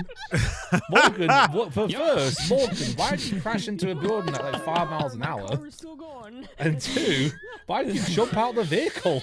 And say I don't know. driving? No, I It's think like Zenith's you- driving. Yeah, so Zenith was driving. No, she was driving her own car, but she tried to jump out of the car Why? while she was still driving. First of all, Was she Morgan made the drunk? mistake of trying to park where the valet parking guy was standing. Don't do that. And second of all, she jumped out of the car while still driving. So actually, I got to use her as a nice little speed bump. Cool. Yeah, I've tortured Morgan so much in this game, so it's been fun. Yeah, I've done that with my friends when I used to play GTA. It's fun. You know what? You can blame Morgan all you want. It was 100% your fault, Zen. Everest is right. You know what? I believe Everest. I believe Everest too. I believe Everest. We stand with Everest. Yes, we do. Okay. I was one of those dudes where I had no intention. We're talking, what was this? 2015? 2015. I had when no PC version intentions. came out. I had no intentions of buying Grand Theft Auto that day. No intentions. I got to work, and I was working IT at the time. Every person I talked to on the phone mentioned Grand Theft Auto 5. Of course they did. Every coworker I worked with that day in the office was talking about how they were going to go buy Grand Theft Auto 5. And I was like, fuck, I guess I'm going and buying Grand Theft Auto 5. Yeah. I went to 4 stores and could not find a fucking copy of this game. Yeah. Because it was sold out like hotcakes. It was literally just like I think within 24 hours it sold 10 million copies in the US. And we're alone. talking like this is PS3. Like I didn't have a PS4 yet. Yeah. This was the PS3 The copy of PS3 Grand Theft era. Auto 5. Yeah. I remember I got it day one. Finally, I went to some random Toys R Us. That's how old this is. Some random Toys R Us, and I found a lone copy sitting on a counter at the Toys R Us, and I was like, "Sir, did someone leave that copy?" They're like, "Yes, do you want it?" I was like, "Yes, I will take it." I had no intentions of buying Grand Theft Auto that day, but somehow by the end of the day, I got home playing it. That actually reminds me, I went through something like that similar for trying to find myself Rock Band 2 for the Nintendo Wii. Yeah, no one had the fucking Wii copy. It also was the set that also included the drums. Like the drums and the guitar. I searched for months and finally got it. But I'm also experiencing something similar. Because you mentioned they had that with Grand Theft Auto 5. I'm having that with Red Dead Redemption 2 for the PS4. Because I want to play on my PS5. Oh, okay. But the thing is, so like right now, it is $19.99. That's a good fucking deal. Yeah. But the thing is, it's sold out entirely in the city. So Damn. I went on a journey a few days ago. Maybe that's why I forgot about it. Is because I went on a journey trying to find this game. Couldn't find it anywhere. Went to mall. Nope, nothing. Checked all the electronic stores. Couldn't. There was nothing there. Tried again. Couldn't find it anywhere. And then I was like, all right, fine. I go on GameStop. I'm going to have it delivered to my fucking house. I don't care. I have to pay $10 shipping charges. And that's still a lot cheaper than having to spend full price on the online store. Yeah. And they wouldn't deliver it. So I'm losing my mind. I want Red Dead Redemption 2. I want to play it. Do you really? Bro, I can get you a copy of Red Dead 2. I can too. But no, he can't play your copy, Dil. No, PS4 version. No, I thought, did they not do the region thing? No, you're in a whole different region. I think my region and Zen's are the same. I'm not sure then. I think they're the same PS5. Right. I'm not too sure about that then. We're gonna get Zen a copy of Red Dead. Zen cannot go through this torture. He needs Red Dead Redemption 2. The PS5. Yeah, because Morgan was kind enough to give me a copy for Christmas. It was very, very nice of her.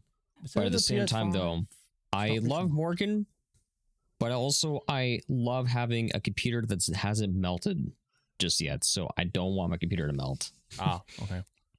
So anyway. I'm trying to get for PS5. I actually tried refunding Morgan the game, but they said no. because I want it for the PlayStation 5. Because Morgan gifted it to me about a week before my community bought me the PlayStation 5. Okay, yeah. So that's why I'm just like, oh. Well, I'm glad you're getting to enjoy the PS5, be it Grand Theft Auto 5 and Demon's Souls, and I'm glad you're enjoying the modern gaming generation as you're intended to enjoy. Ooh, yeah. I did also get Sonic Shadow Generations for it. Oh, so nice! You're gonna enjoy that. It's so good. Nice. Okay. All right. Let's see. All right, so that's Grand Theft Auto 5 and Demon's Souls. That's in Zenith's camp. How did the Yakuza 0 go, Dil? Are you pretty much rolled through that whole thing? It's getting really little off topic, by the way. Zen's community tortured him with that song for a full hour. A Whole New World? Yeah. So Eric, I have so I mentioned Tangia, right? Yes, you did. So Tangia is a thing where you get to spend bits to play alerts. So the thing is, I have an alert. It's the Dame Dane song from Yakuza. And it's a really long alert. Like, it's a full-on minute of the guy just sitting at a bar and just singing in Japanese and getting drunk. Yep. Nice. But the thing is, one stream, it was played for an entire hour. No, 2. I upped the price and it didn't stop anybody. Nope. And so it got so bad, it's like, all right, fine, guys. I commissioned new emotes. And one of them is me sitting in a white suit. Looking like the guy from Yakuza. Yep. So, I'm getting dumb and done that emo. Zenkuza. So anyway, I'm being tortured, but Dil, you may continue. How's the Yakuza 0? It's getting a lot more interesting. Not just like minigame wise, but like story wise. There's been plot twists among plot twists between like both characters, Kira and Majima. There was at one point that I actually also got really emotional at one point as well. Like a full on like voice acting and everything. Like, it was really well done. Like, yeah. The mini games are still ridiculous. The most recent one that I did was I'm trying to remember it now. I mean, there was that Mr. Libido guy that came in. That was just a whole what the fuck. Mr. Libido. Yeah, if you wanna look him up, feel free to. But like, Jesus Christ. There's a guy who literally is like a statue performance artist as well. You can encounter a guy like that. There's like plenty of mini games. I'm at the point now in the game where I've set up businesses now as well with each character too. Well, like one of them has a retailing business. The other one has a cabaret business where it's like, showgirls and like drinking and everything like that. And like experiment with that. And the thing is, the cabaret side, the customization is actually really well done. Like, you can really you can have these girls wear like really like nice looking dresses, makeup, like jewelry, everything like that, and the whole thing, make them look nice and pretty. Do they have any PS5s there? No, it was 1988, mate, in that game, so doubt it. They actually, I have a thing to ask Eric. Mm-hmm. So today I played it, and there was a side mission that involved a bag phone. Do you remember bag phones, Eric? Bag phone? Yes, Motorola made them. Let me take a look here. Like BAG? Yeah, bag phones. It was literally like it was like one of those like carry-on things that you could pick up. And it was a phone that was plugged into a big battery that you can make calls on, basically. I don't know if you know anything about those. Oh, that was like a quest I did today. Yes. That was a whole subquest. I know what you're talking about here, right? Yeah. So this is like the early onset of cell phone technology. Yes. And that was a side quest in the game. This is insane. You're bringing back a core memory I didn't realize I had. But yeah, so basically it was like 1988. So yeah, it was like a big battery pack. Yeah, and I think it had an antenna on it or something. It had to have an antenna on it to touch the cellular network. And then there was the phone that would like hook on it and hang up on the back on the pack. Literally. Yeah, and there was a whole subquest related to that, as it like, because it's like the future of technology and stuff, and that was like, and then a possibility. And then like people had car phones. Like car phones were a thing. Like if you bought like a high-end Mercedes or BMW or Lincoln or whatever at the time, whatever luxury was around, it had a car phone, and like it was literally just a phone receiver in the car. Oh yeah. Oh, like what one of my friends says in the chat, he was like, if you had a car that had a built-in phone with it that you could make calls on, you were rich. Oh like, yeah, dude. The cost of a cell phone or a car phone back in those days was like literally hundreds of dollars a month, equivalent to like probably $1,000 a month now. Oh yeah. I just remembered also another really funny quest that I did that involved like kind of like knockoff versions of certain people in the actual real world. So it's a side quest that you can do in the game for a person called Miracle Johnson. Let me see what he looks like. Yeah. Look him up. You probably will get who he's supposed to be in real life. Wait, who the hell is he supposed to be? Miracle Johnson. Think about it. Oh, it's supposed to be Michael Jackson. Boom. And they also had a director on there as well called, I think it was like Director Spinning. Can you guess who that could be possibly? Okay, let's see. Spinning? Spinning? I think it was Spinning. Oh shit, it's Spielberg. It's Steven Spielberg. And literally the whole subplot was basically them filming a music video in Japan. With Miracle Johnson. And it basically is the subplot for making the Thriller music video, basically. That's what it is. So this is kind of funny that Dil mentions this just for reference here. At the time, Michael Jackson was such a huge like star in pop culture and music and stuff like that, that they would get huge name directors like him. Yeah. Like Steven Spielberg to film these music videos.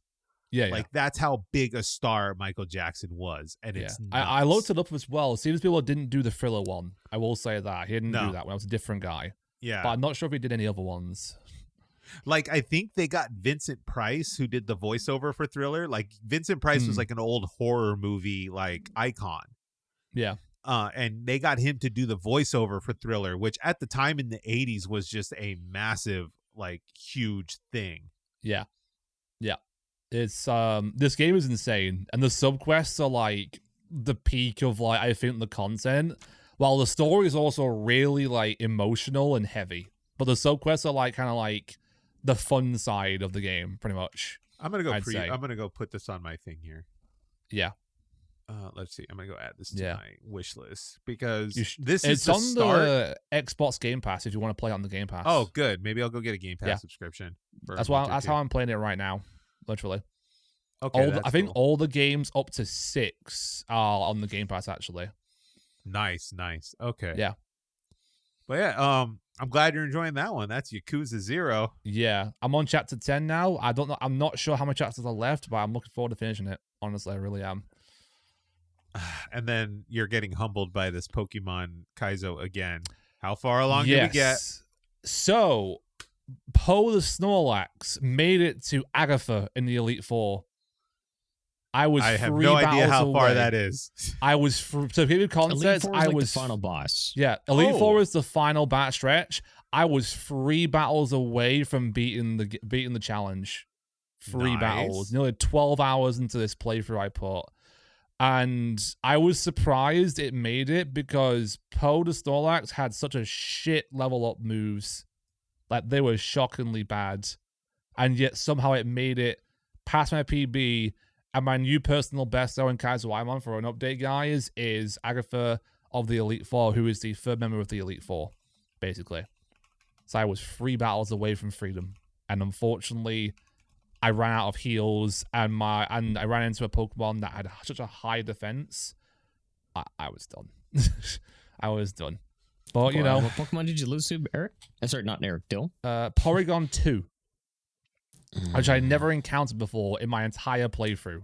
Yeah, because like usually you take like a lot of notes with like what Pokemon. But Porygon 2, I had no experience with whatsoever. None. Not that one. Sucks. Yeah. And he had like stab hyper voice as well, which like Oh yeah, and hyper voice is probably one of the best normal moves. Sorry, yeah. Yeah. And my moveset was like Magnitude, Rock Slide, Dragon Breath, and Curse. Magnitude, if you don't know, is RNG. Literally, it goes from 4 to 10. 4 does the lowest damage, 10 does the highest possible damage. Yeah, because you want Earthquake Quake because it's a consistent if you're going for ground moves. And also all the TMs misses as well, right? Yeah. And all the TMs that I got from all the gym leaders, I couldn't along a single one. A single one. Wow, that sucks. For those who don't know Kaiserwayamon, it's basically a coin flip for whether you can learn a TM from a gym leader or not. I couldn't learn a single damn one from a single gym leader at all. You're lucky you even got that far. I know. I was surprised. I just got very fortunate with like my encounters up until the Elite Four, pretty much. Watch me play it and then get further in Dil on the first shot. Watch it happen. You might. It's literally it's luck. It's all just luck about random number generation. It's an RNG. Yeah, literally RNG. I mean, you learn things, but it's all just RNG. Yeah. So literally, I've not given up. After I did lose, I kind of switched to a different game just to kind of like I needed to like mentally de-stress after doing that for like 4 hours, getting through all the gyms and like getting to the Elite Four. I will say the 1 year anniversary we starting this challenge is coming up. This upcoming week. I'm doing a 12-hour stream on Kaiserwayamon on Thursday. No. You're gonna be dead by the time you're done. Yeah. I'm gonna see all your Pokemon. Yeah. Are you trying? Did you try to hunt down those glittery Pokemon cards that everyone's looking for? I don't care about Pokemon trading card game. Wow. Yeah. I've owned some of the cards, but it doesn't appeal to me. Oh, good for you, man. That was another thing. Is I mean, I kind of liked it at the when I was like a small little kid, and I was like, hey. This Pokemon card is shiny. That's cool. But then after a while, it's like, first of all, doing the actual collecting is nice and all, but it's for certain kinds of people. It's kind of like how some sports enthusiasts collect baseball cards or they'll collect certain memorabilia. I'm not a collector. I don't care. I mean, you should see me with some of my video games. It was like, wow, this was a great game. I had a lot of fun with this. Oh my god, I can trade this in for $40? Okay, I'm doing it right now. Okay, let's go. Okay, I'm not that bad. Because I have Pokemon games that are worth quite a bit now, but I'm not selling them. They're mine. Yeah.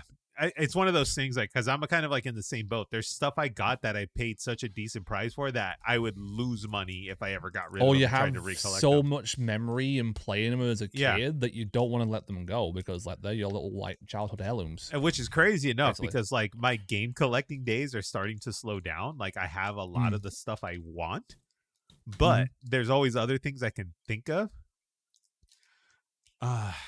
So yeah, she's right. She's right. Then you got a Majora's Mask correct there. Yeah, that's collector if I ever seen one. You also have a Legend of Zelda, mug with your character on there. What do you have to say for yourself, sir? What? Who, me? Yeah, yes. You. You've got Zelda collecting all over the place. This is my merch, but that's fair. That's fair. I collect Zelda stuff, but at the same time though, a lot of that is just hey, I like Zelda, but do I want to own everything Zelda? No. He's not out there. He's not out there at 5 a.m. in the snow, in front of a Target, trying to get the latest game. Literally, that is me with Pokemon. With the games, I will play them and I will buy them. But when it comes to the plushies, the Pokemon trading card, and anything like that, I'm not really about that. Yeah. Oh, and also I haven't finished Zelda Echoes of Wisdom. Haven't touched it in a couple months. I haven't even started mine. All right. Yeah, not that it's a bad game, just it's at the bottom of the pile. You're in Demon Souls mode right now, and you're just enjoying your PS5, so I don't blame you. Yeah, and running Morgan over in GTA 5. Yeah, see, there you go. All right, we're going to go ahead and take a break. This is Good Friends, Good Games, and we'll be back shortly. Good Friends, Good Games is back. We were talking about... Oh, no. We're back. Oh, wow, we're back is more like it. Oh, wow. No. no. Oh no. We were talking about James Bond and how Canada offered us Justin Bieber and we balanced it out with some good actors. yeah, Yeah, but so some then not so you good people. balance it out back, like you broke the balance with Elon Musk. So What? yeah, he's from Canada, dude. No, He's Elon South Musk is African, South but I guess African. according to Prom, unless He Prom lives in Canada. Prom gave me wrong news. But hey, by that logic, he lives in the States, therefore, how dare you? Yeah, seriously. How dare you house elongated muskrat? If you want him back, you can have him. No, fuck that. I'm still not over the fact that America gave us back Piers Morgan. That Oh, guy dear. too. Yeah. Oh dear. Yeah. Look at that, Dill. You've derailed this whole episode. I didn't do a thing. Just like with the tuna scenario. The Subway tuna scenario. Subway, eat somewhat fresh. Dill got blamed for the Subway tuna, if anyone remembers that one. I all right. about that, actually. He's got a very blamable face, doesn't he? Look at that. Look at that. Look at that face. Look at that. He's very blamable. She's like, just blame it on me, guys. Anyway. Blame it on Eric. No, don't blame it on me. Yeah, Just drop him on some abandoned island. Give me freaking unlimited internet, unlimited snacks, and a bed. I'm good. Dill's the kind of person that if I lived in the same house, I could piss in your Cheerios. I could shit on your carpet, and then I can just blame it on Dill, and we'll be forgiven. We are not going to test this at my house. So if you find piss in the corner, it's either me or Zen. You can't really know who though.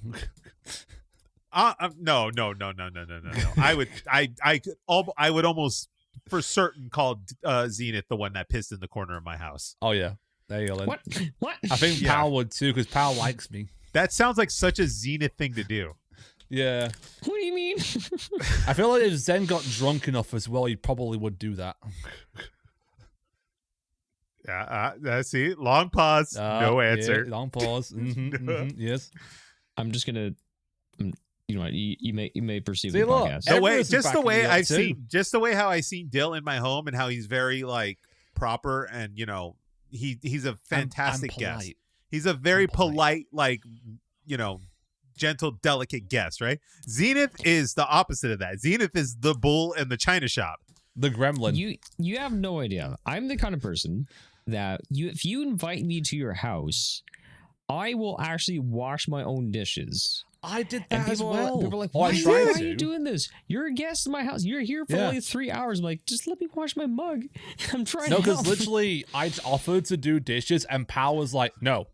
I'm doing I am them. also the kind of person where if I have to use the washroom, I will actually take a cloth or like a piece of toilet paper, and I will actually wipe down the seat.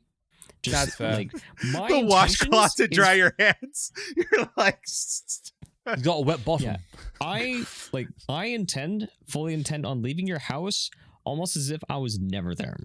All right, we'll see that. We'll see. I mean, the only thing that I left behind for Eric and Pal was all the snacks that I gave them. That's true. And then the first time you left your towel, which served us well served us very well for many years.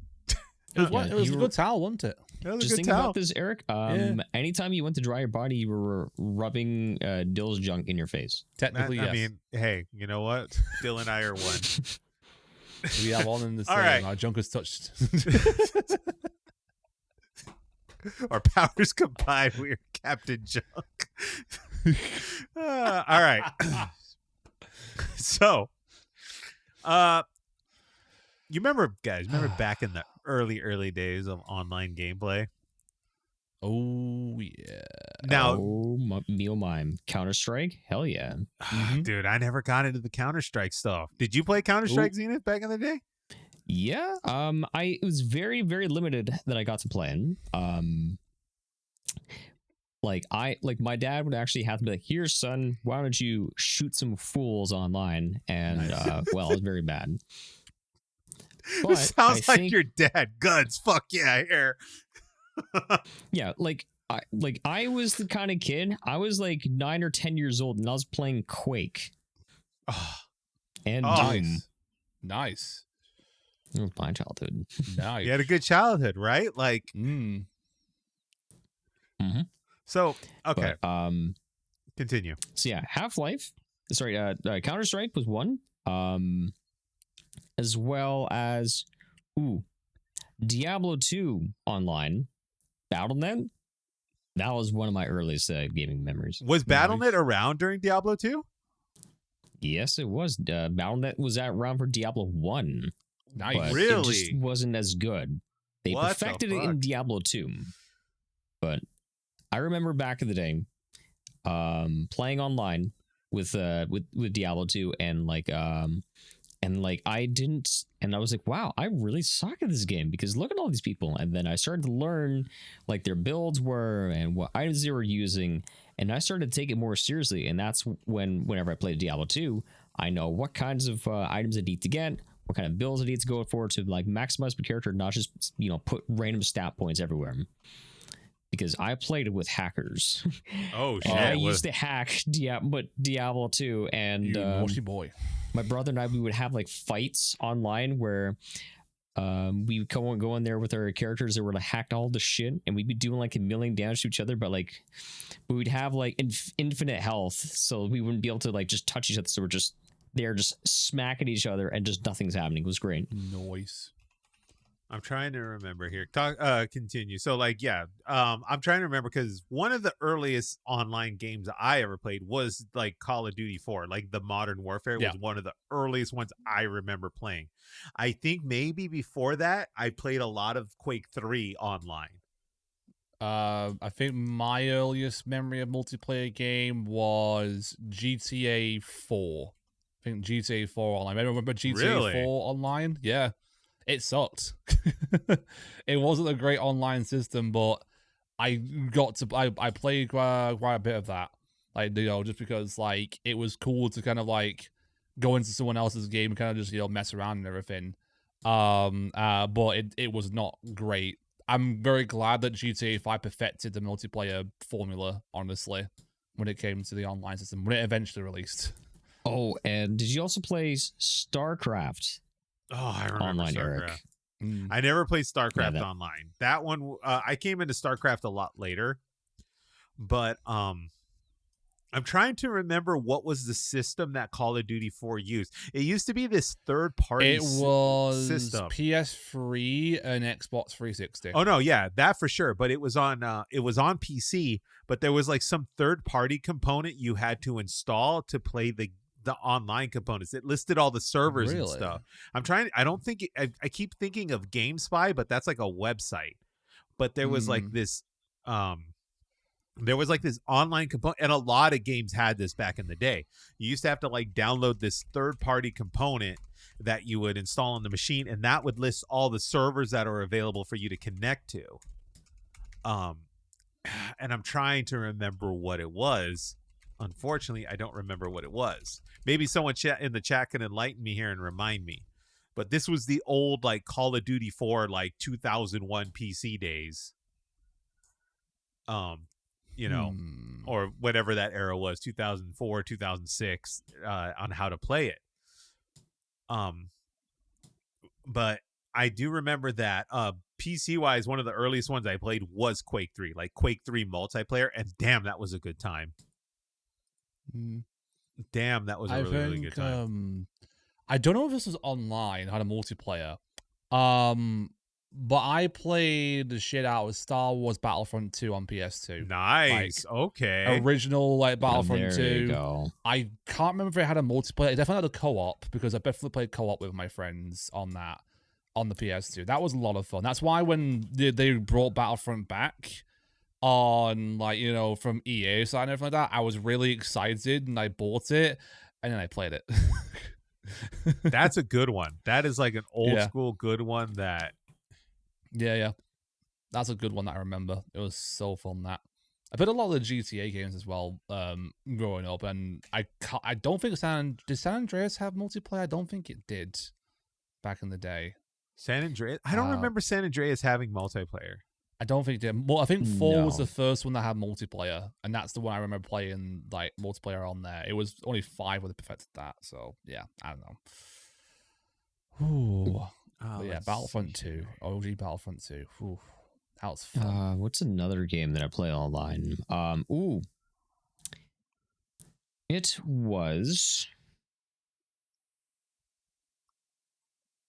Oh, you're gonna have to get back to me. I'm sorry. I had it on the tip of my tongue.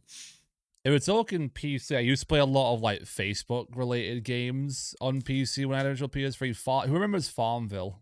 Who remembers Farmville? Oh, yeah. there we go. There you go. Dil Farmville finally admits it. Farmville. Yes. You played Farmville, huh?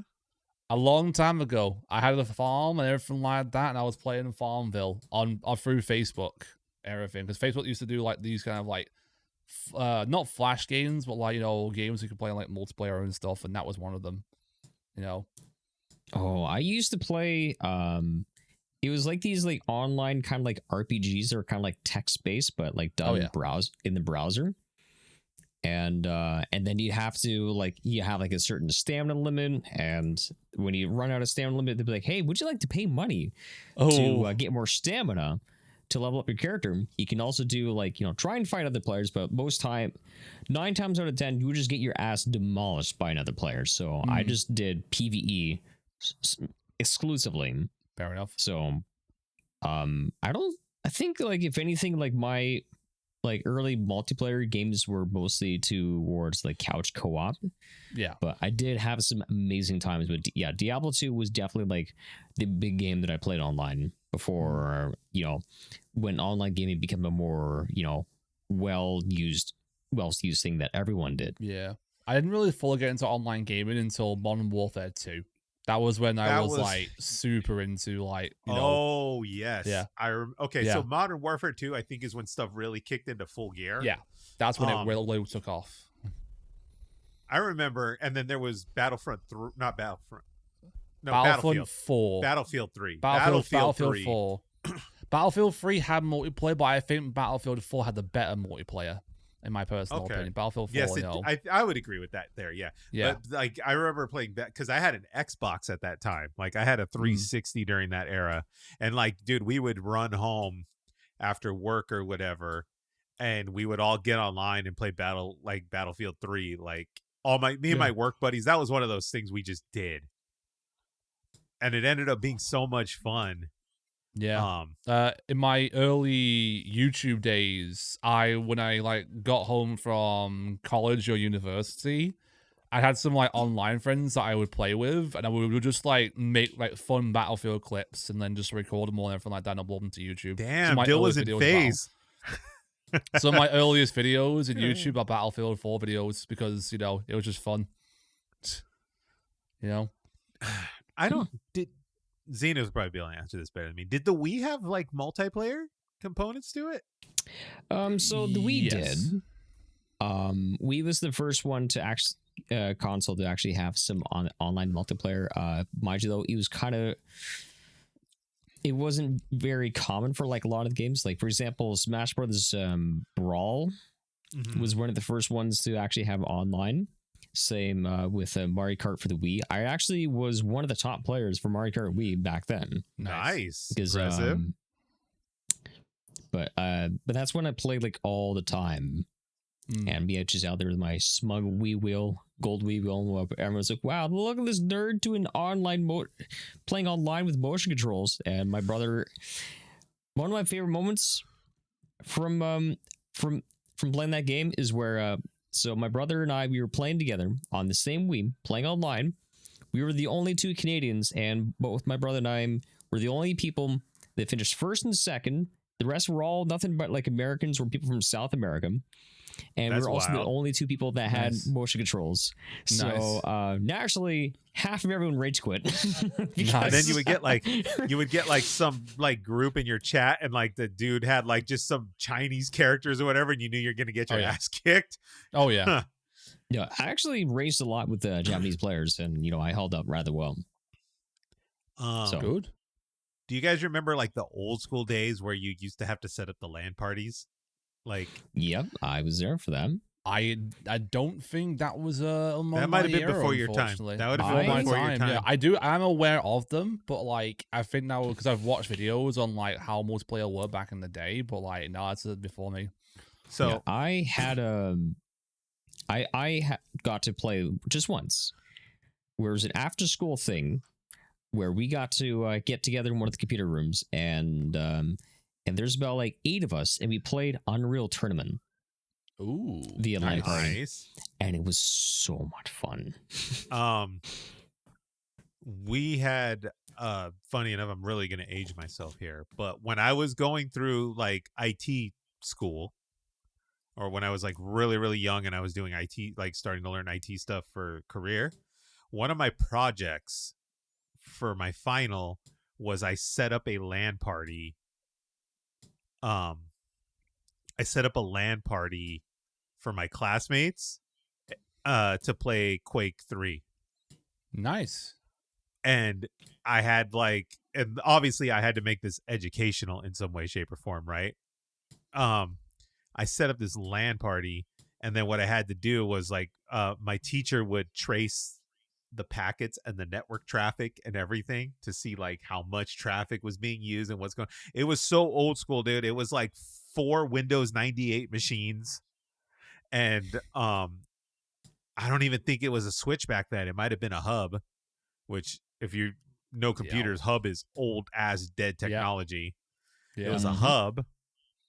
And then I had them all linked together. The hub was in the middle of the desk and everything like that. And it was funny because my computer class was lumped into the electricians program, which for God, whatever reason why, right? The college just didn't know how to sort it out. So I was lumped in with all these like, you know, guys in their late 30s, like going through electrician school so they could get their certificates. And they're sitting there like doing a LAN party playing Quake 3, and they had never touched a video game at the time. Oh my god! Oh, good times. So like these dudes were just tripping out, having the time of their life, because I mean their days of video games were like in an arcade playing Pac-Man and shit like that, you know. But that was one of my earliest projects, was setting up a LAN party in IT school, and like doing LAN traffic, and that's how we learned like LAN networking basically. We had to like manually give things IPs and all that kind of stuff back in those days. The HTTP wasn't really a thing. Nah, it's rough. I mean, I know it wasn't games, but like I actually was super into forums back before then. So so this was actually around a time where I was just coming off of playing Diablo 2. Because then, even though this wasn't online gaming, but I got into RPG Maker, and I was actually doing game design. And what we'd actually do is we used to, if we would create something, and we would actually exchange it with each other, and we'd play each other's games. And that was a lot of fun. That's cool. Played some absolute trash, but yeah, I definitely did, sharpen, mine as well as my peers' game design skills. So that was another early online. I mean, it wasn't like online games, but I guess it technically counts, right? Yeah. Back in the Super Nintendo days, there used to be an add-on, and it was a cartridge with a modem built into it. Oh, so like you would plug this cartridge into your Super Nintendo and hook your phone line up to it. And then you would pop the cartridge in on top of the modem. And like one of the first things I learned, like I was like, wait, you can play with other people across the world. We ended up playing, me and a friend down the street, we ended up playing Mortal Kombat on Super Nintendo with some dude that lived like who knows where, somewhere else in the country. And that was the most wild concept.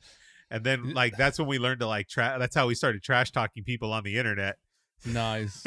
I'm just picturing also, like, with it, obviously because it's on the phone line or everything like that, I'm just picturing someone picking up the phone as you're playing Mortal Kombat, and someone just hearing in the phone of the phone, like, Mom, Mortal I'm Kombat. Games. No, it would kill the phone. It would kill the game. Yeah. Oh, yeah. Like, your mom goes to make a phone call. Oh, shit. Yep.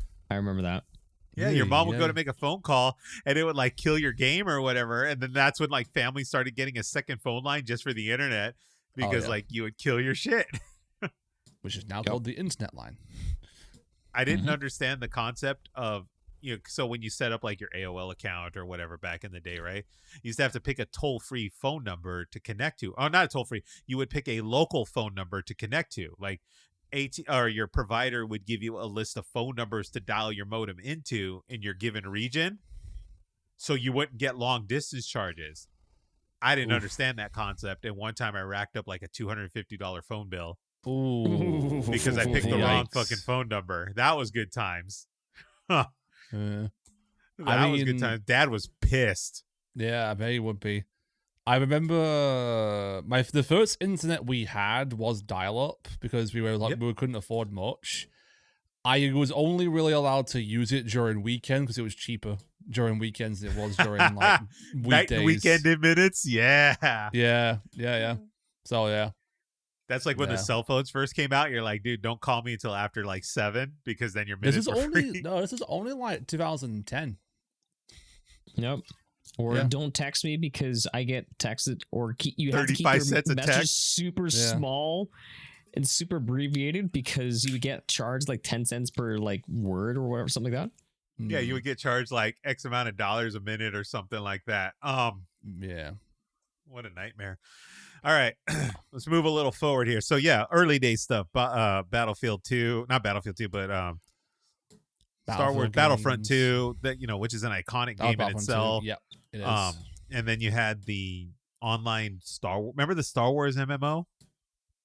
I never played it. I never played a similar MMO. I also had a day where I played Phantasy Star Online for like the PlayStation 2 with my buddy. That was a good time. And then a lot of people probably don't know this, but like I think it's Final Fantasy 12 was an online Final Fantasy long before 14. No, sorry, it's Final Fantasy 11. Oh, is it 11? Oh yeah, it is 11. Yeah. So my dad gifted me Final Fantasy 11, and was like, "Here you go, son. I want you to go and play this game and have a great time." But the thing is, though, I was supposed to have get like 3 months online free with my bundle that I got. But the thing is, though, you still have to put in a credit card. So guess what my dad did?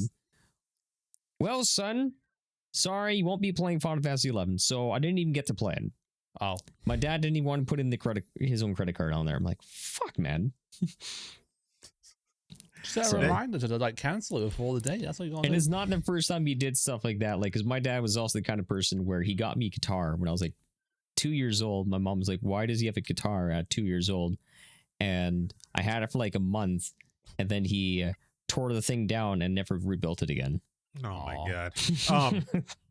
Anyway, this was also, dude, this was also, Dale, before the time when like people would be concerned about like their internet information and all that. So like people would be really, they didn't have the same security measures that they have now for like credit card numbers and shit. Yeah, fair enough. Yeah, you go to download your favorite song and then suddenly you have 50 viruses. Yeah, seriously. LimeWire, those days, dude. And then what was it? We can't leave the elephant in the room. All right, who was around when the World of Warcraft launched? I never got to play World of Warcraft. I don't know why I never did. Never played it. Never played it at all. I was like, no, I'm too busy playing Diablo. Oh, also, I played a bunch of Guild Wars when that came out.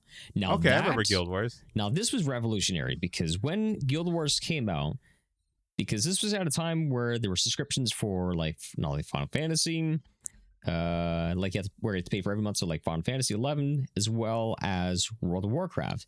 But me, I paid $50 for Guild Wars, and it was free. Okay. I got the expansions, and guess what? It was still free. Didn't have to pay for it, and I played online an awful lot, and it was a great freaking time. And I think that was the start of the change where we could play online games without having to like online MMOs without having to pay a constant subscription. Yep. And yeah. I kind of wish Hannah was here because Hannah lived the whole World of Warcraft like life. Oh yeah, she did. I never got into it because like, like Zenith, it's like the concept of paying like whatever it was at the time, $15 a month or whatever, on top of having already paid for the game was just outrageous to me. Yeah. Mm-hmm. Yeah. I remember the days where multiplayer on console was free, but it was just like you're able to like PS3 era especially, where like you were able to like play multiplayer without a PlayStation Plus subscription. Like you could literally just like, no matter like what game has the multiplayer or anything like that on PS3, you could play it, and you wouldn't be charged a single damn thing for using that.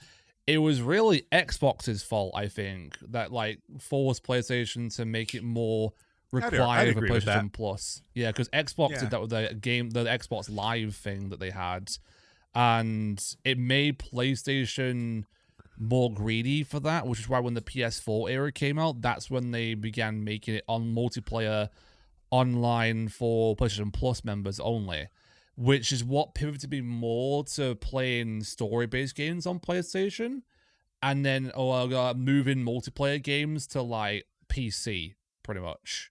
That's like that was my shift there. Yeah, that was crazy because it turned into this thing where it's like, oh, I got to pay X amount of dollars a year or whatever. I don't know, maybe Xbox Live was a monthly thing at the time, but like, which I paid for when I was playing for PlayStation Plus, I did the yearly one because it was cheaper.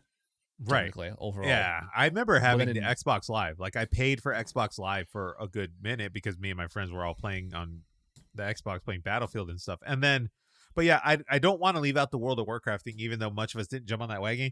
World of Warcraft is probably one of the most impactful video games of all time. It literally 100%. became a cultural icon. Yeah. And you're a cultural icon when you have like South Park making fun of you. Oh yeah. There's still people playing WoW. I know lots of people that play WoW. Yeah, it's like not how many dead. people are playing? Probably people are playing WoW on Twitch right now. Probably a lot because they're doing that hardcore WoW stuff at the moment, whereas like it's one life and that's it for your character. There are 120,000 people currently watching World of Warcraft on Twitch. Yeah, right at this minute. Let's see. According to MMO populations, World of Warcraft is still sitting at 1.4 million daily players. Yeah. With 160 million subscribers. Yep. Oh, that is insane. For a game that was made in 2004, that is insane. Yep. So yeah, kudos to World of Warcraft. It is literally one of the most iconic, longest standing games of all time.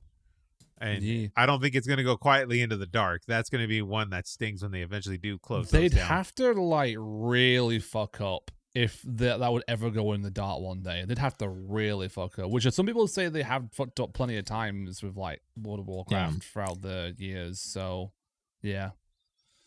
They would probably would need to do something like the only way it goes offline is if they completely rebuild World of Warcraft from ground up as a brand new game, but like it's the same game but with a fresh new coat of paint. We're just like, hey, welcome to 2025. Which I think didn't StarCraft try and do that, and that's failed. One of their older games. It was something like that. Wait, what was that again? StarCraft tried to do what? I think it was StarCraft. I think StarCraft. It was StarCraft or it was World of Warcraft 3. Sorry, it was Warcraft 3. That's where they fucked up. Yeah, that's where they dropped the ball. StarCraft actually did very well. Yeah, I wasn't sure which one it was. It was one of those ones. I mean, I guess you could say aside from Call of Duty, like Blizzard kind of is a pioneer in online multiplayer. Like aside from the Call of Duties and stuff, they're kind of they're pioneers of it. So like World of Warcraft, obviously they came along, they have StarCraft, and then they did Overwatch. Overwatch was a long-standing iconic game before they completely shit the bed on that thing.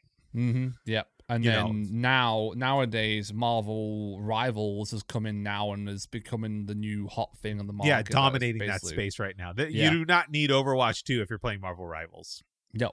And that's kind of heartbreaking these days because Overwatch was an incredibly well done game. It was balanced, it was fun, and it was a blast. It was.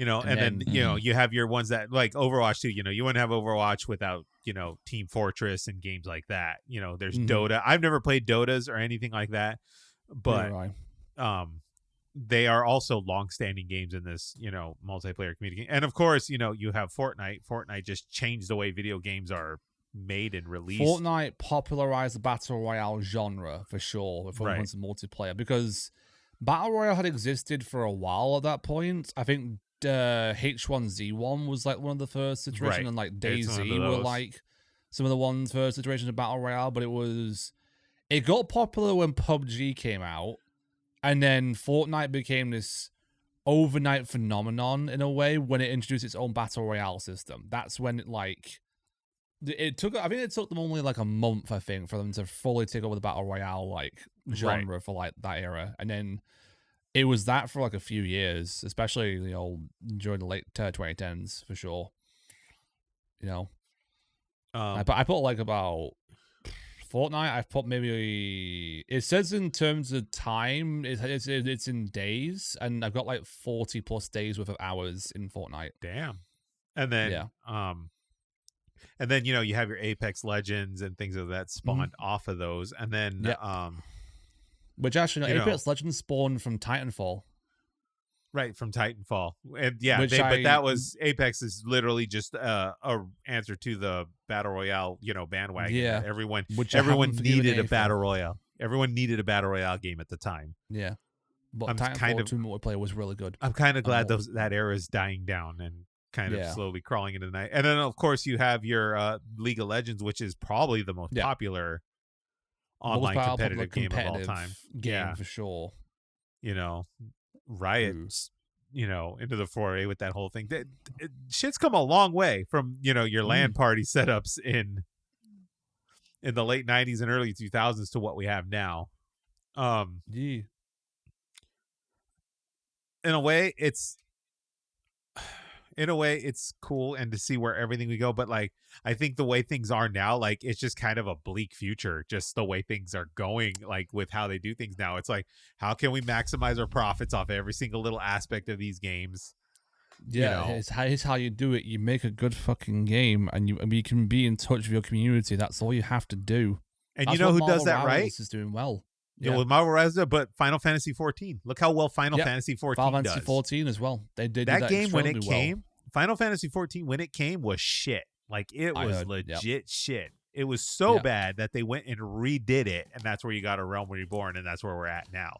It was when he's called Yoshi P. That's when he took over the game, and he basically fully reinvented the game and redid everything and made sure that the community. Now he's made it probably like, probably not as profitable, but like the second most profitable MMO of all time. Yeah, right, for sure. I mean, nothing will ever obviously the number one MMO is World of Warcraft, but the fact that like Final Fantasy 14 is right up there and probably going to be receiving substantial updates for who knows how long is very incredible. As long as they're doing good stuff, I would say Final Fantasy 14 is a huge achievement, I think, for Square, and it's not going anywhere anytime soon. I'd be surprised if it does. I don't want to say never, but I'd be surprised if it goes anywhere, if it goes away anywhere anytime soon.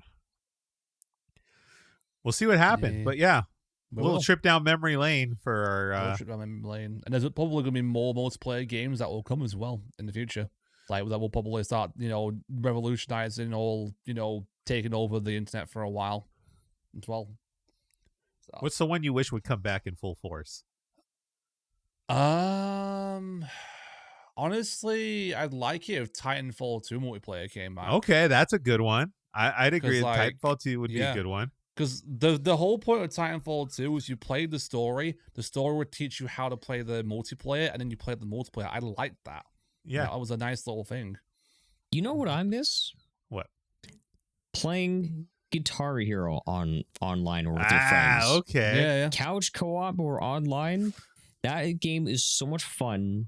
Playing it not just by yourself, but with others. I want it back. I tried playing Guitar Hero at the arcade last month. I was shit. I'm not good at rhythm games at all. Yeah, I have to crack my knuckles all the time because of Guitar Hero, because I got like the really fucked up like callus. Well, not calluses, but like just The carpal tunnel. If you got to the point, I'm gonna say, if you got to the point where you're playing Guitar Hero so much that you were getting carpal tunnel and you were getting arthritis issues and shit from it, you might as well just gone and learned how to actually play guitar. If you got that deep into Guitar Hero, I wanted to, because like my dad's good guitars, but he's also like, no, I don't want to teach you. Here's Google.com. I've shown you how to play guitar. Funny enough, back when I learned, I had to go get lessons from like a teacher and all that shit. You don't need that shit anymore. People put their stuff up on YouTube for free. You want to learn how to play songs? Here's how you play songs. And that's honestly, that's how you learn. Like when I actually learned how to play in the beginning, I had a teacher. They taught me all the basics, this, that, this, and this.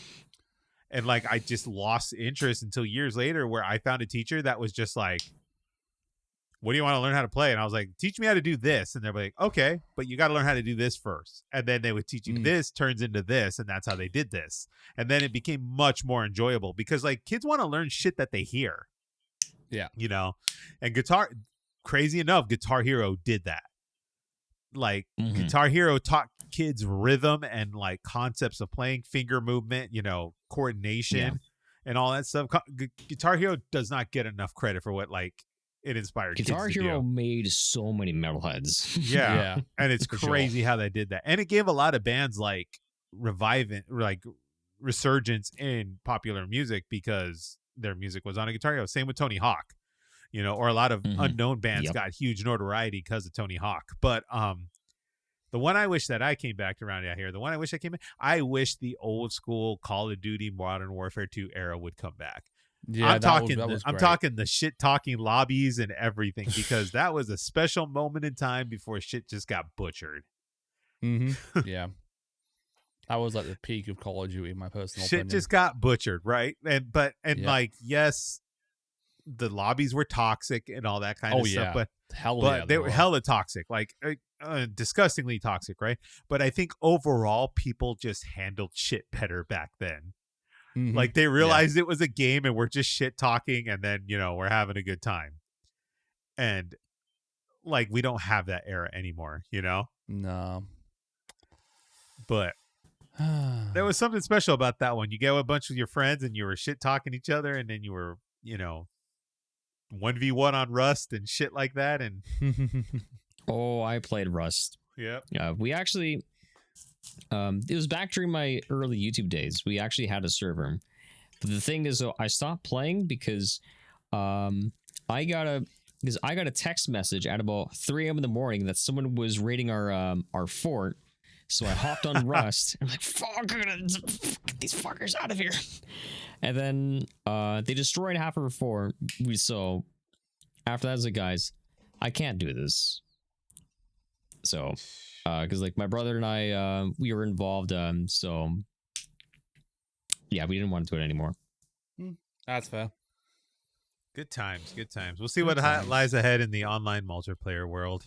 Stuff's getting weird out there. We'll see what happens. All right. That is it for this episode. Unless anyone has anything else before we wind out here. Yeah, good. I think you smell nice. Yeah. Do you? No, thank you. I appreciate that. Let's see here. Next episode is, if I can get my calendar, I already had it up. And next episode is the 25th. Yeah, the 8th.